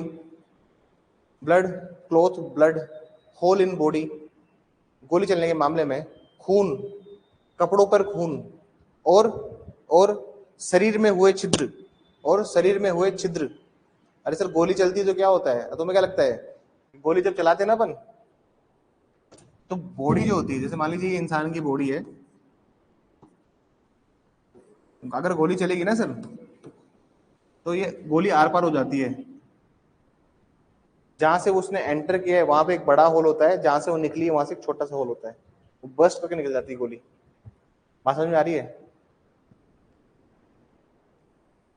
आगे लिखिए, इन केस ऑफ सेक्सुअल ऑफेंस, लैंगिक अपराधों के मामलों में सीमन की मौजूदगी, इन case of sexual offences, availability of semen, in case of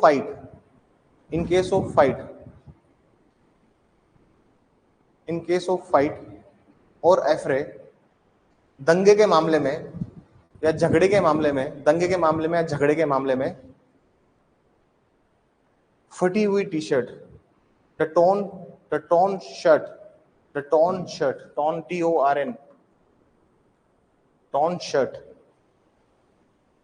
ठीक है सर, अब समझ में आ गई क्या होते है इफेक्ट की बात। और तुम चाहो तो ऐसे भी लिख लो, फुटप्रिंट, फिंगरप्रिंट, जो भी वो छोड़ के जा रहा है पीछे, ये सब क्या है, इफेक्ट है सारे। इसी से आपको पता लगता है कि कितना ब्रूटल एक्ट रहा होगा। अरे सर सीन ऑफ क्राइम पे पुलिस पहुंचती है सबसे पहले, तो पुलिस क्या करती है, फोटोज खींचती है, और फोरेंसिक वाले जाते हैं, तो उनको ये पता होता है कि the act was so brutal. जैसे अभी कर्नाटका में एक लड़की को 20 टुकड़े करके फ्रिज में डाल दिया, पता नहीं लोग उसको कुछ रिलीजियस एंगल दे रहे हैं, but the victim was also Hindu, the accused was also Hindu. Accused ने तो सुसाइड कर लिया बाद में, उसको 20 टुकड़े काट के उसकी उसी की फ्रिज में डाल दिया लड़की को। और केस ऐसा है कि उस महिला की शादी हो रखी थी, वो अपने पति को छोड़ के अपने बॉयफ्रेंड के यहाँ पे रह रही थी, और उस लड़के को मालूम चलता है, जिसके साथ वो रह रही थी, उसको मालूम पड़ता है कि इसका एक जगह और चक्कर है, मतलब एक और कोई थर्ड पार्टी हो रहे। आदमी उन लोगों से लॉयल्टी एक्सपेक्ट करते हैं जो ऑलरेडी डिसलॉयल है। जो महिला अपने हस्बैंड के लिए डिसलॉयल है, वो आदमी उस महिला से लॉयल्टी एक्सपेक्ट कर रहा था। तो कितनी आयरनिकल बात है। कभी कभी लगता है कि सोसाइटी किस मोड़ पे जा रही है। ठीक है सर, हो गया ये बात, स्टेट ऑफ थिंग, ये समझ में आ गया ना अपन को। अब सर इसमें इलस्ट्रेशन 2 देखिए, इफेक्ट के ऊपर जो इलस्ट्रेशन है वो है इलस्ट्रेशन नंबर 2। तुम बैरेट में नोट करते जा रहे हो ना कि कौन सा इलस्ट्रेशन किसके साथ जुड़ा हुआ है। हाँ बिल्कुल, बैरेट को रंग दो, हाईलाइटर से रंग दो, सबसे रंग दो। बैरेट ऐसा होना चाहिए कि 2-4 मिनट बाद पढ़ा, आधे घंटे में पूरा बैरेट खत्म, एक रीडिंग लग गई पूरी की। प्रश्न ये है कि क्या कहने की हत्या की है, उस स्थान पर जहां हत्या की गई थी उसके समीप भूमि पर गुत्थम गुत्था के से बने हुए चिन्ह सुसंगत तथ्य हैं। गुत्थम गुत्था मतलब जानते हो ना क्या होता है? The question is whether A murdered B. Marks on the ground produced by the struggle at or near the place where the murder was committed are relevant facts. अगर हम गुत्थम गुत्था होंगे तो क्या होगा? हाँ, मतलब जो भी चीजें स्टेट ऑफ थिंग्स में जमी हुई है वो बिगड़ जाएगी ना। स्टेट ऑफ थिंग्स से तो रिलेटेड है। अरे भैया स्टेट ऑफ थिंग्स मतलब तुम्हारे, मान लीजिए किसी दो दोस्त कहीं गए, ठीक है ना, वहां पे सोफा लगा हुआ है, फूलदान लगा हुआ है और सारी हर चीज बहुत वेल तरीके से स्टेट ऑफ थिंग्स में अरेंज है सारी चीजें। अब गुत्थम गुत्था होंगे मतलब उन्होंने अगर स्ट्रगल किया एक दूसरे के साथ में, तो स्टेट ऑफ थिंग्स जो जमी हुई है वो सारी वैसी रहेगी क्या? फिर मतलब तहस हो जाएगी ना। ये इफेक्ट का एग्जांपल है, इसको नोट कर लेना अपने, लिखवा रहा हूं उसके साथ ही। आगे लिखिए, आगे लिखिए।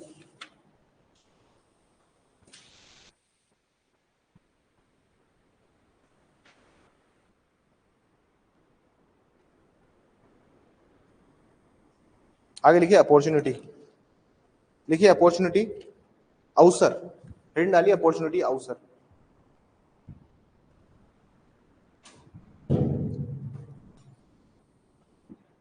Today there is no CPC class, ठीक है ना, today there is no CPC class, आज सीपीसी का लेक्चर नहीं होगा। Not feeling well today.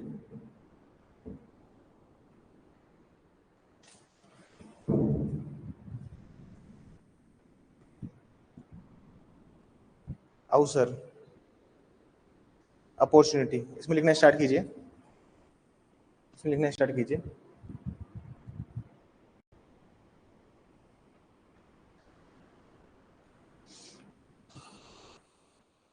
अवसर में लिखेंगे प्लीज।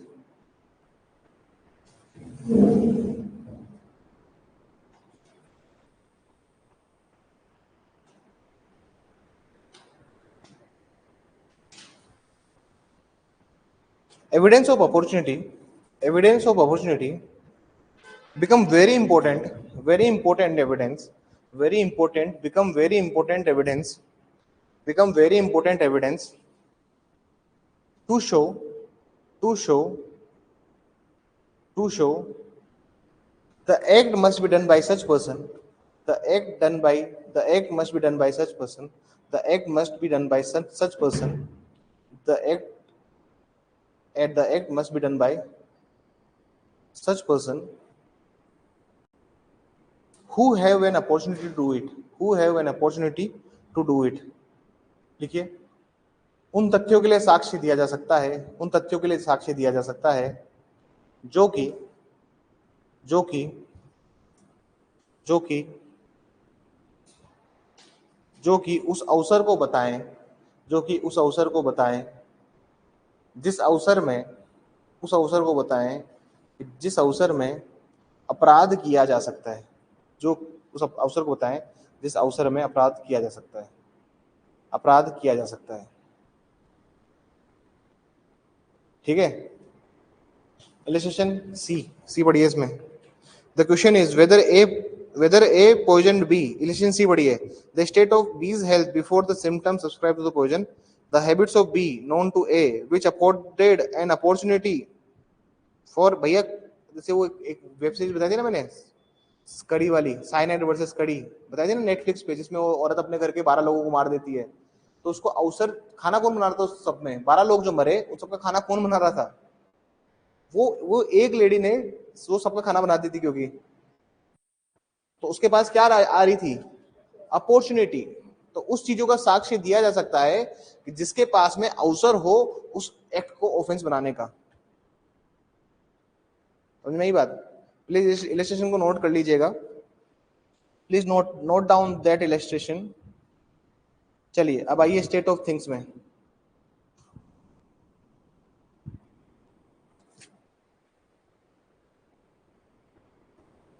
लिखिए स्टेट ऑफ थिंग्स, हेडिंग डालिए स्टेट ऑफ थिंग्स।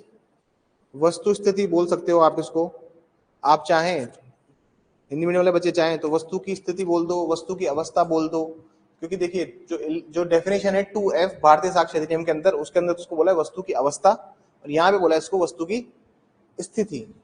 आप चाहें स्टेट ऑफ थिंग्स लिखना स्टार्ट कीजिए।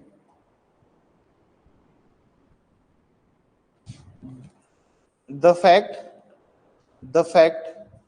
which constitute the state of things, the fact which constitute the state of things, वे तथ्य वे तथ्य जो वे तथ्य जो वस्तु की स्थिति वे तथ्य जो वस्तु की स्थिति को प्रकट करते हैं, वे तथ्य जो वस्तु की स्थिति को प्रकट करते हैं, और वह तथ्य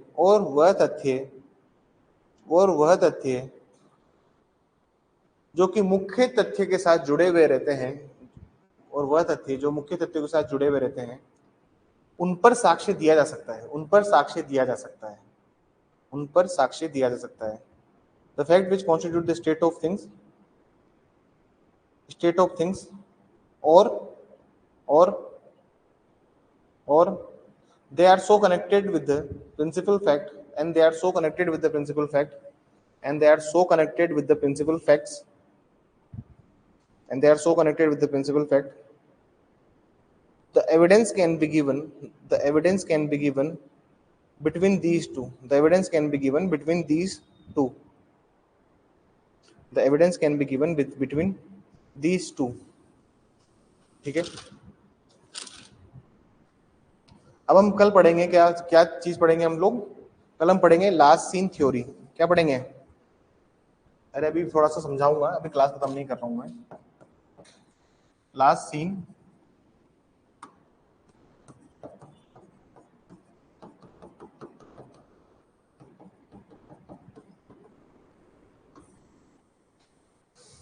सीन थ्योरी। मेरे पास जो एक केस आया था, that was case from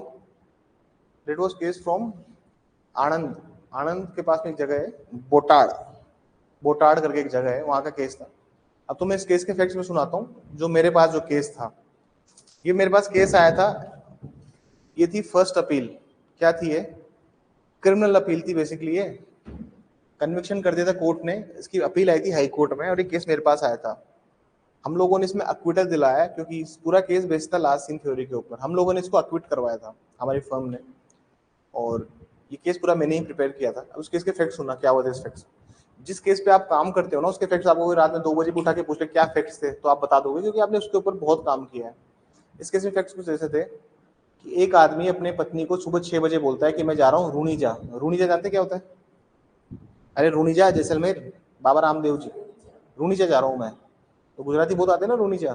बोले सुबह 6 बजे बोलता है कि मैं जा रहा हूँ रूणीजा और मेरे खाना बना दे। तो वो आदमी 6 साढ़े 6 बजे घर छोड़ देता है अपना और चला जाता है। ठीक है, हादसे के 12-13 दिन बाद उस आदमी की सड़ी गली लाश मिलती है।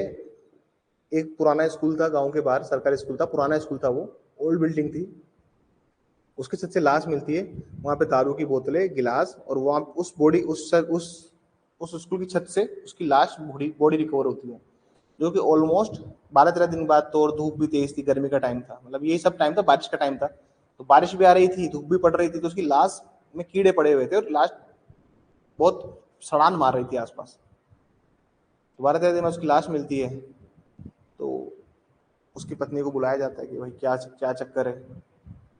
उसकी पत्नी बोलती है कि जिस दोस्त के साथ कह के गए थे निकलने का, उसी दोस्त ने ये किया है। ठीक है, एक बयान तो उसने ये दिया, एक बयान उसने और दिया कि जब मैं वहां पे पहुंची मौके पे, तो वहां पे लोग बात कर रहे थे कि यार इसको तो मैंने लगभग 8-10 दिन पहले देखा था, उस पान की थड़ी पे उसके फलाना दोस्त के साथ में सिगरेट पी रहा था। तो ये बात उसकी वाइफ ने सुन ली, और ये बात उसकी वाइफ ने सुन के यही बात पुलिस को भी कन्वे कर दी कि मेरे पति उसके साथ गए हैं। ठीक है ना, ये बात उसको भी कन्वे कर दी। तो उसकी पत्नी ने टेक्निकली सिर्फ इस बिहाफ पे कि हाँ मर्डर उसने किया, क्योंकि उसने किसी को सुन लिया बात करते हुए, 10-12 दिन पहले इस पान की थड़ी पे दोनों बात कर रहे थे, वहां को खड़ा होकर बात कर रहा गाँव में, उसकी वाइफ ने सुन लिया, वही स्टेटमेंट उसने वहां दे दिया। इस केस के अंदर और क्या बात हुई? इस केस के अंदर ऐसी ये बात और थी कि इस पूरे केस के अंदर, ये कोई रिपोर्टेड केस नहीं है, ये मेरा प्रैक्टिकल केस है। इस केस के अंदर एक और बात थी कि जिस दोस्त के साथ वो रूणीजा जाने के लिए कह आया था, शाम को वही दोस्त घर पे भी आया था और आके बोलता है कि मैं तो जा नहीं पाया, भाई साहब अकेले चले गए रोनिजा, क्या बोलता है कि मैं तो जा नहीं पाया, वो खुद ही चले गए और उन्होंने कुछ पैसे भी दिए, 10-15 दिन में वो आ जाएंगे, मुझे पैसे देते आपको देने के लिए, तो वो 5-10 हजार रुपये दे देता है उसको, उसकी वाइफ के हाथ में। उसकी वाइफ एफ दर्ज करवाती है कि उसके दोस्त की मेरे ऊपर खराब नजर थी, इसलिए उस पर मार दिया, क्योंकि she want to establish the motive behind it. क्या बताना चाहती थी वो चीज, वो चाहती थी कि एक मोटिव हो, वो चाहती थी कि एक कोज हो जिसके लिए वो करना चाहता है, जिसके लिए उसने उसके पति को रास्ते से हटा दिया है, वो ये चीज प्रूव करना चाहती थी। ठीक है, वो ये चीज प्रूव करना चाहती थी, और इस चीज में, इस चीज के लिए वो ऐसा करना चाहती थी। ठीक है, अपार्ट फ्रॉम इट ये पूरे केस में अगर आप देखोगे तो there is no direct evidence जिसने उसको मारते हुए देखा हो समथिंग। कभी कभी क्या होता है, हम लास्ट सीन थ्योरी का यूज करते हैं। लास्ट सीन थ्योरी जिस पे बेस्ड है वो है अपॉर्चुनिटी पे और ओकेशन पे, मतलब इस पे बेस्ड है, अवसर और प्रसंग पर ही निर्धारित होती है last scene theory.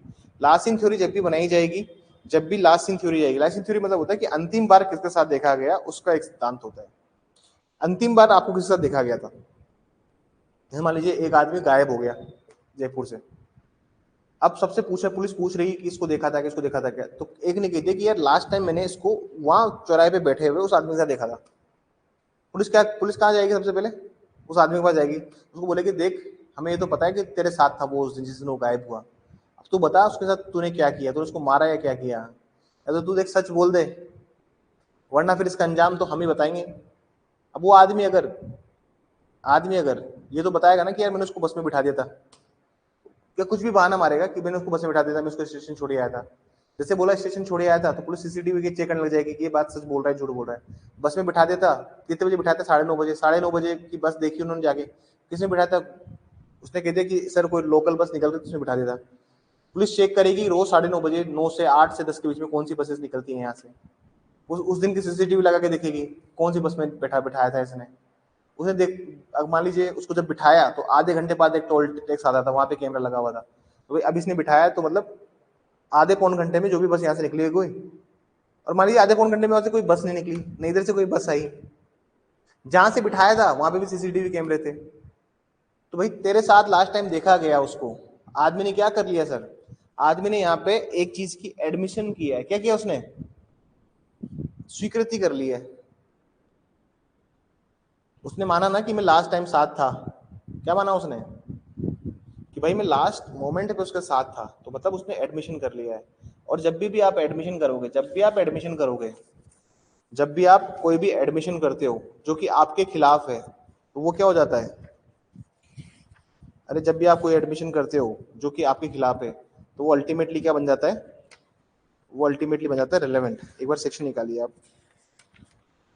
Section number देखिए, सेक्शन 19 देखेंगे एक बार, proof of admission against person making them, स्वीकृतियां का उन्हें करने वाले व्यक्तियों के विरुद्ध या उनके द्वारा या उनकी ओर से साबित किया गया। मतलब अगर कोई भी आदमी लास्ट इन थ्योरी में बताता है कि that we were together at a particular point of time, तो सर क्या हो जाएगा, फिर उसको मान लिया जाएगा। जैसे जैसे आरुषि हत्याकांड, आरुषि आरुषि वाले केस में आप लोगों ने तलवार मूवी देखी है, तलवार मूवी देखिएगा, अच्छी मूवी, थोड़ा सा समझ में आएगा आपको कि क्या होता है। आरुषि मूवी में क्या हुआ था कि, अब मैं थोड़ा सा उसके फैक्ट्स डिस्कस कर लूँ आप लोगों से, सीपीसी का तो लेक्चर है नहीं, इसको थोड़ा एक्सटेंड कर लें क्लास को, तो मैं उसके फैक्ट्स को डिस्कस करूंगा। देखिए सर, आरुषि केस डिस्कस करते हैं थोड़ा सा, और मैं बताता हूँ कि लास्ट सीन थ्योरी क्या होती है। जैसे आरुषि की फैमिली में कौन कौन थे, 4 लोग थे।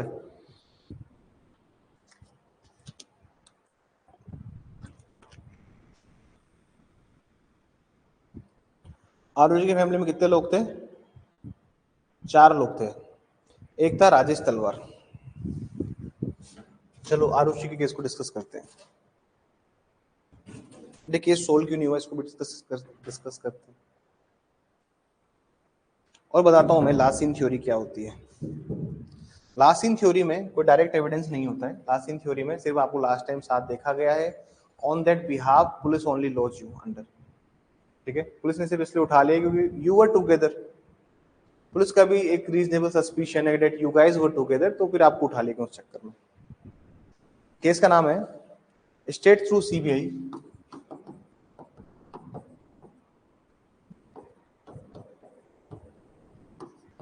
वर्सेस राजेश तलवार एंड अदर।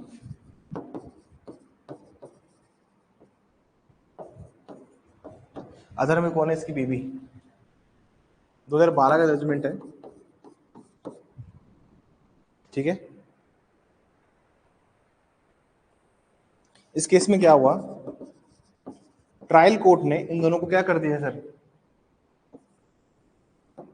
ट्रायल कोर्ट ने कन्विक्ट कर दिया था, सजा दे दी थी। हाई कोर्ट ने इनको अक्विट कर दिया, they are acquitted from high court. और सुप्रीम कोर्ट में ये क्या है सर? अभी भी सुप्रीम कोर्ट में ये पेंडिंग है। ठीक है, ट्रायल कोर्ट का जो था सीबीआई कोर्ट था, सीबीआई कोर्ट में ये कन्विक्ट हो गए थे, फिर हाई कोर्ट ने एक्विट कर दिया और सुप्रीम कोर्ट में ये पेंडिंग केस चल रहा है अभी। ठीक है, अब इसकी फैमिली पे आते हैं। राजेश तलवार की फैमिली में था कौन कौन? राजेश तलवार, इन्हें ऐसा था कि दो हस्बैंड वाइफ थे। फैमिली थी इनकी कौन कौन? इनके परिवार में कौन कौन था? एक का नाम था राजेश तलवार,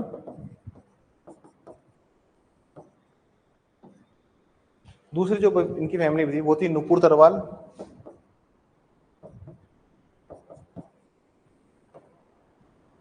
ये हस्बैंड थे, ये वाइफ, इनकी एक बेटी थी, उसका नाम था आरुषि तलवार। क्या नाम था?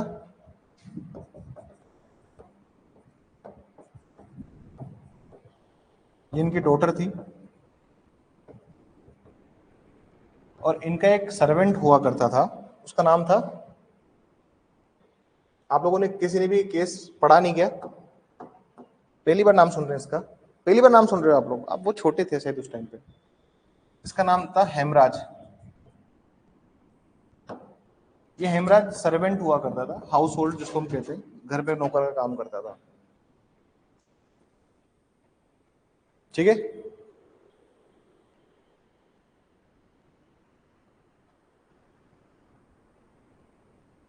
ठीक है, समझ में ही बात। 4 किरदार थे इस पिक्चर में, 2 की हो गई डेथ। अब क्या हुआ, सुबह सुबह आरुष तलवार की लाश मिलती है घर में और हेमराज गायब था। हेमराज क्या था? घर में था नहीं। सबको क्या शक हुआ? सबको ये शक हुआ कि हेमराज ने मर्डर किया है और हेमराज खून करके भाग गया है कहीं पे। ठीक है, 2 दिन बाद जब छत से बदबू आने लगती है तो हेमराज की लाश कहाँ मिली? छत पे। छत की चाबी किसके पास रहती थी?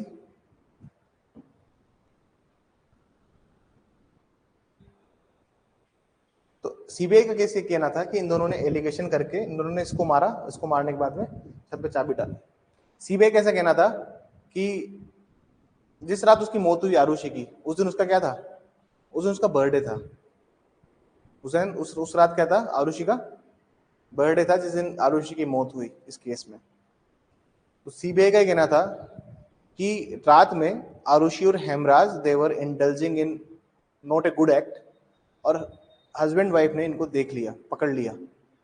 मतलब माता पिता ने जब पकड़ लिया तो रिएक्शन कुछ ऐसा था कि उन्होंने अपने गोल्फ खेलते थे इसके फादर, गोल्फ की स्टिक से इसको तो हैंड टू हैंड मारा। इसके सर पे जो चोट लगी थी वो गोल्फ स्टिक से ही लगी है। और आरुषि का जो दोनों डॉक्टर थे बाय प्रोफेशन, राजेश और नूपुर, जब आप ऑपरेशन कराते हो तो अलग से एक वो आती है, चाकू आता है अलग से काटने का उनका, उसको बोलते हैं सर्जिकल नाइफ। सर्जिकल नाइफ से जो गला कटा हुआ था ऐसे, जितने प्रिसीशन से साथ वो नाइफ चला हुआ था, तो वो उससे कोई भी बता सकता था कि it was only done by the doctor. वो डॉक्टर, क्योंकि डॉक्टर जब काटते हैं तो बहुत प्यार से काटते हैं, कोई क्रिमिनल टाइप नहीं काटते हैं डॉक्टर्स। ये मूवी देखना, तलवार से अल्टीमेट मूवी, उसमें पूरा पूरा सीन बताया, उसमें सीबीआई की थ्योरी भी बताई है, उसमें सीबीआई की थ्योरी बताई है, उसमें पुलिस की थ्योरी भी बताई है, दोनों एंगल बताए उसमें। तो अब इस केस में क्या होता है, इन लोगों ने 10:30 बजे रात को खाना खाया, उस रात होता क्या है वो सुनिए पूरा। उस रात इन्होंने 10:30 बजे खाना खाया। इनके घर का नक्शा कुछ ऐसा था। दिस इज मेन डोर, ये घर में आने जाने का मेन डोर है, ठीक है।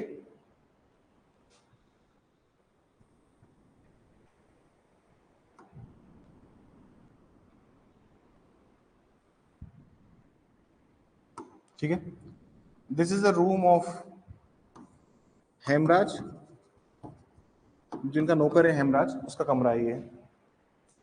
यहाँ पे एक वॉशरूम है, क्या है यहाँ पे? यहाँ पे एक वॉशरूम था सर,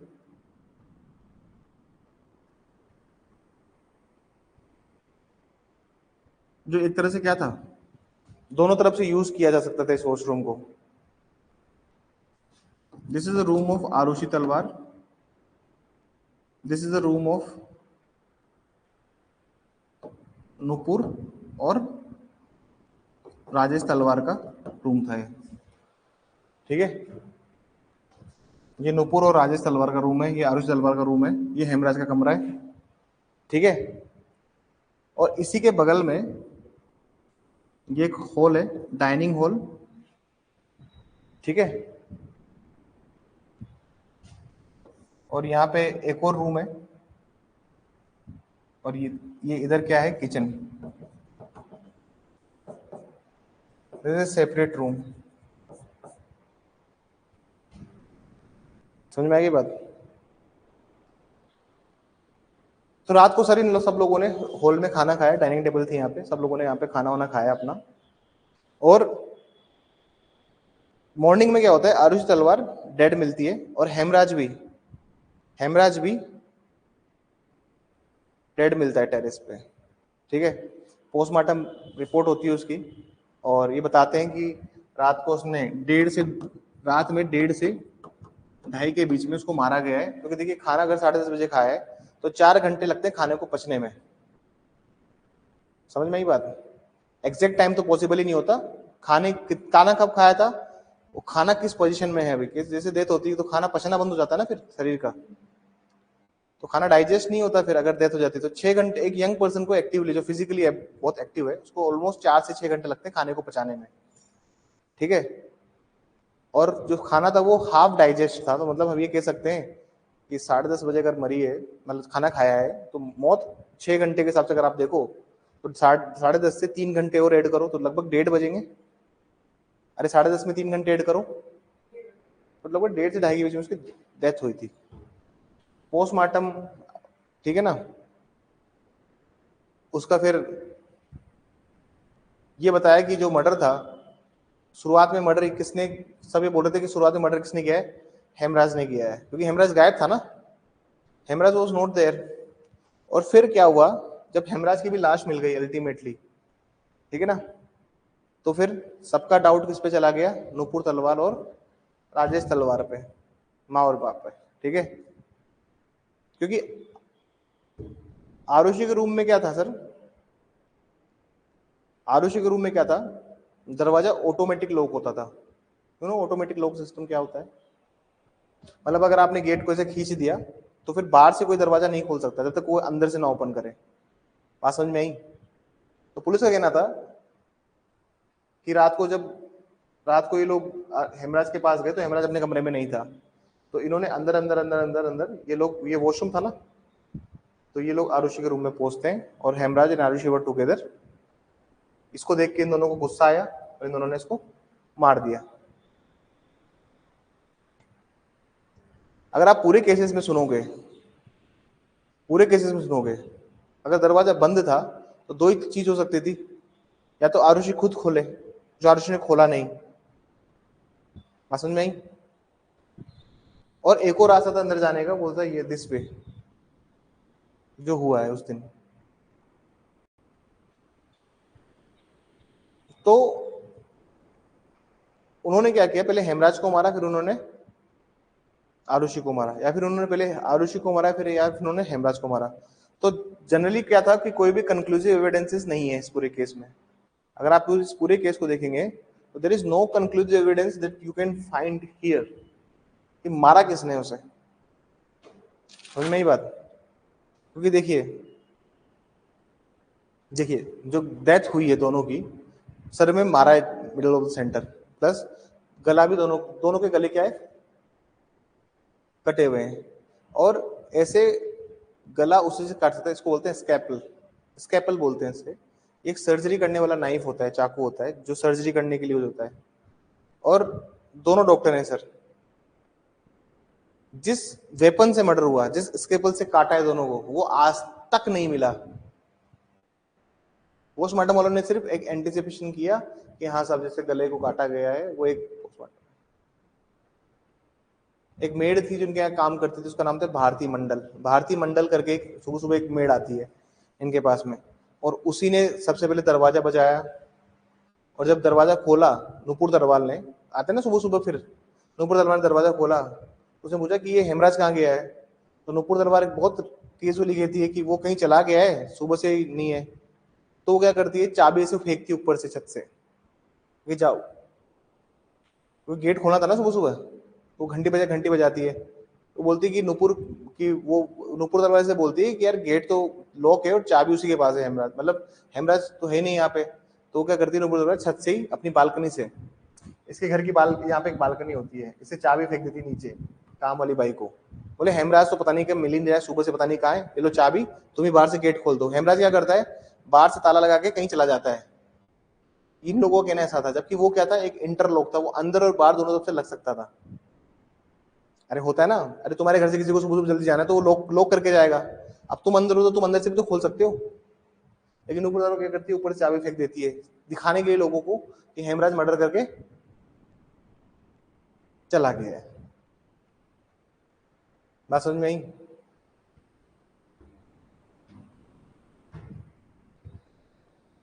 बहुत सारे इसमें केसेस हुए। इसमें हेमराज का जो पोस्टमार्टम हुआ, तो हेमराज का जो पोस्टमार्टम हुआ, तो his penis was in swollen state, मतलब जो उसने कोई सेक्सुअल एक्ट परफॉर्म किया था हेमराज ने, ये भी कंक्लूड किया सीबीआई ने। तो इस चीज से क्या हुआ, एक मोटिव मिला।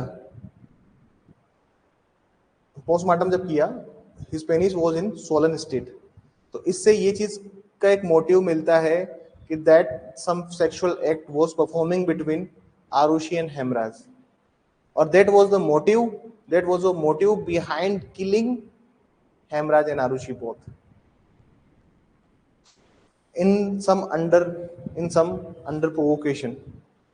They have killed both of them under some sort of provocation. So the thing is, in the whole case of Nupur Talwar, in the whole case of state through CBI versus Rajesh Talwar, इसकी family के 4 लोग थे, 2 लोग मर चुके हैं, 2 लोगों का ट्रायल चल रहा है, सुप्रीम कोर्ट में अपील पेंडिंग है। अभी तक पता नहीं चल रहा है कि मारा किसने। बात समझ में आई? और यहां तक भी कंक्लूड किया सीबीआई ने अपनी रिपोर्ट में, the Hemraj was killed in mid of the sexual intercourse. Hemraj was killed in mid of sexual intercourse, उसकी बॉडी से ये पता चला। बात समझ में आई?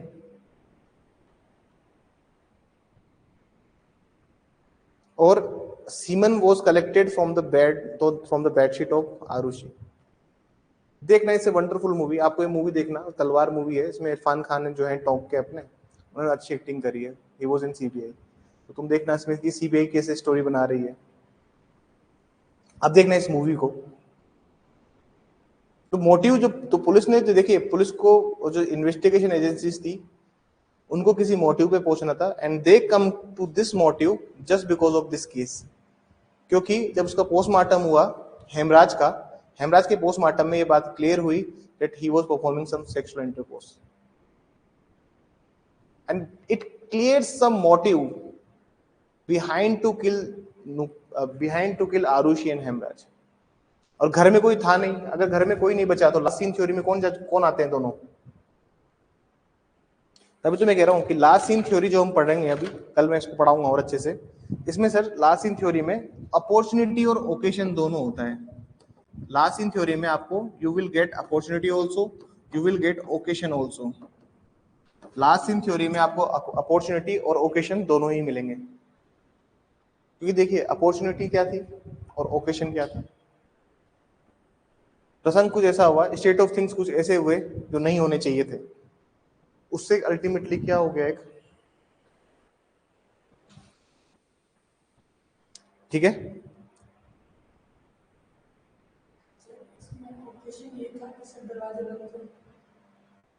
दरवाजे बनते, हेमराज रूम में नहीं था और जो अंदर से जो रास्ता जाता था वो सीधा उसके रूम में खुलता था।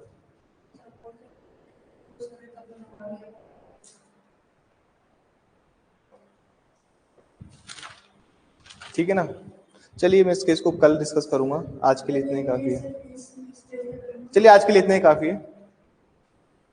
एक बार क्लास कैंसिल कर दो फिर पूछना सवाल।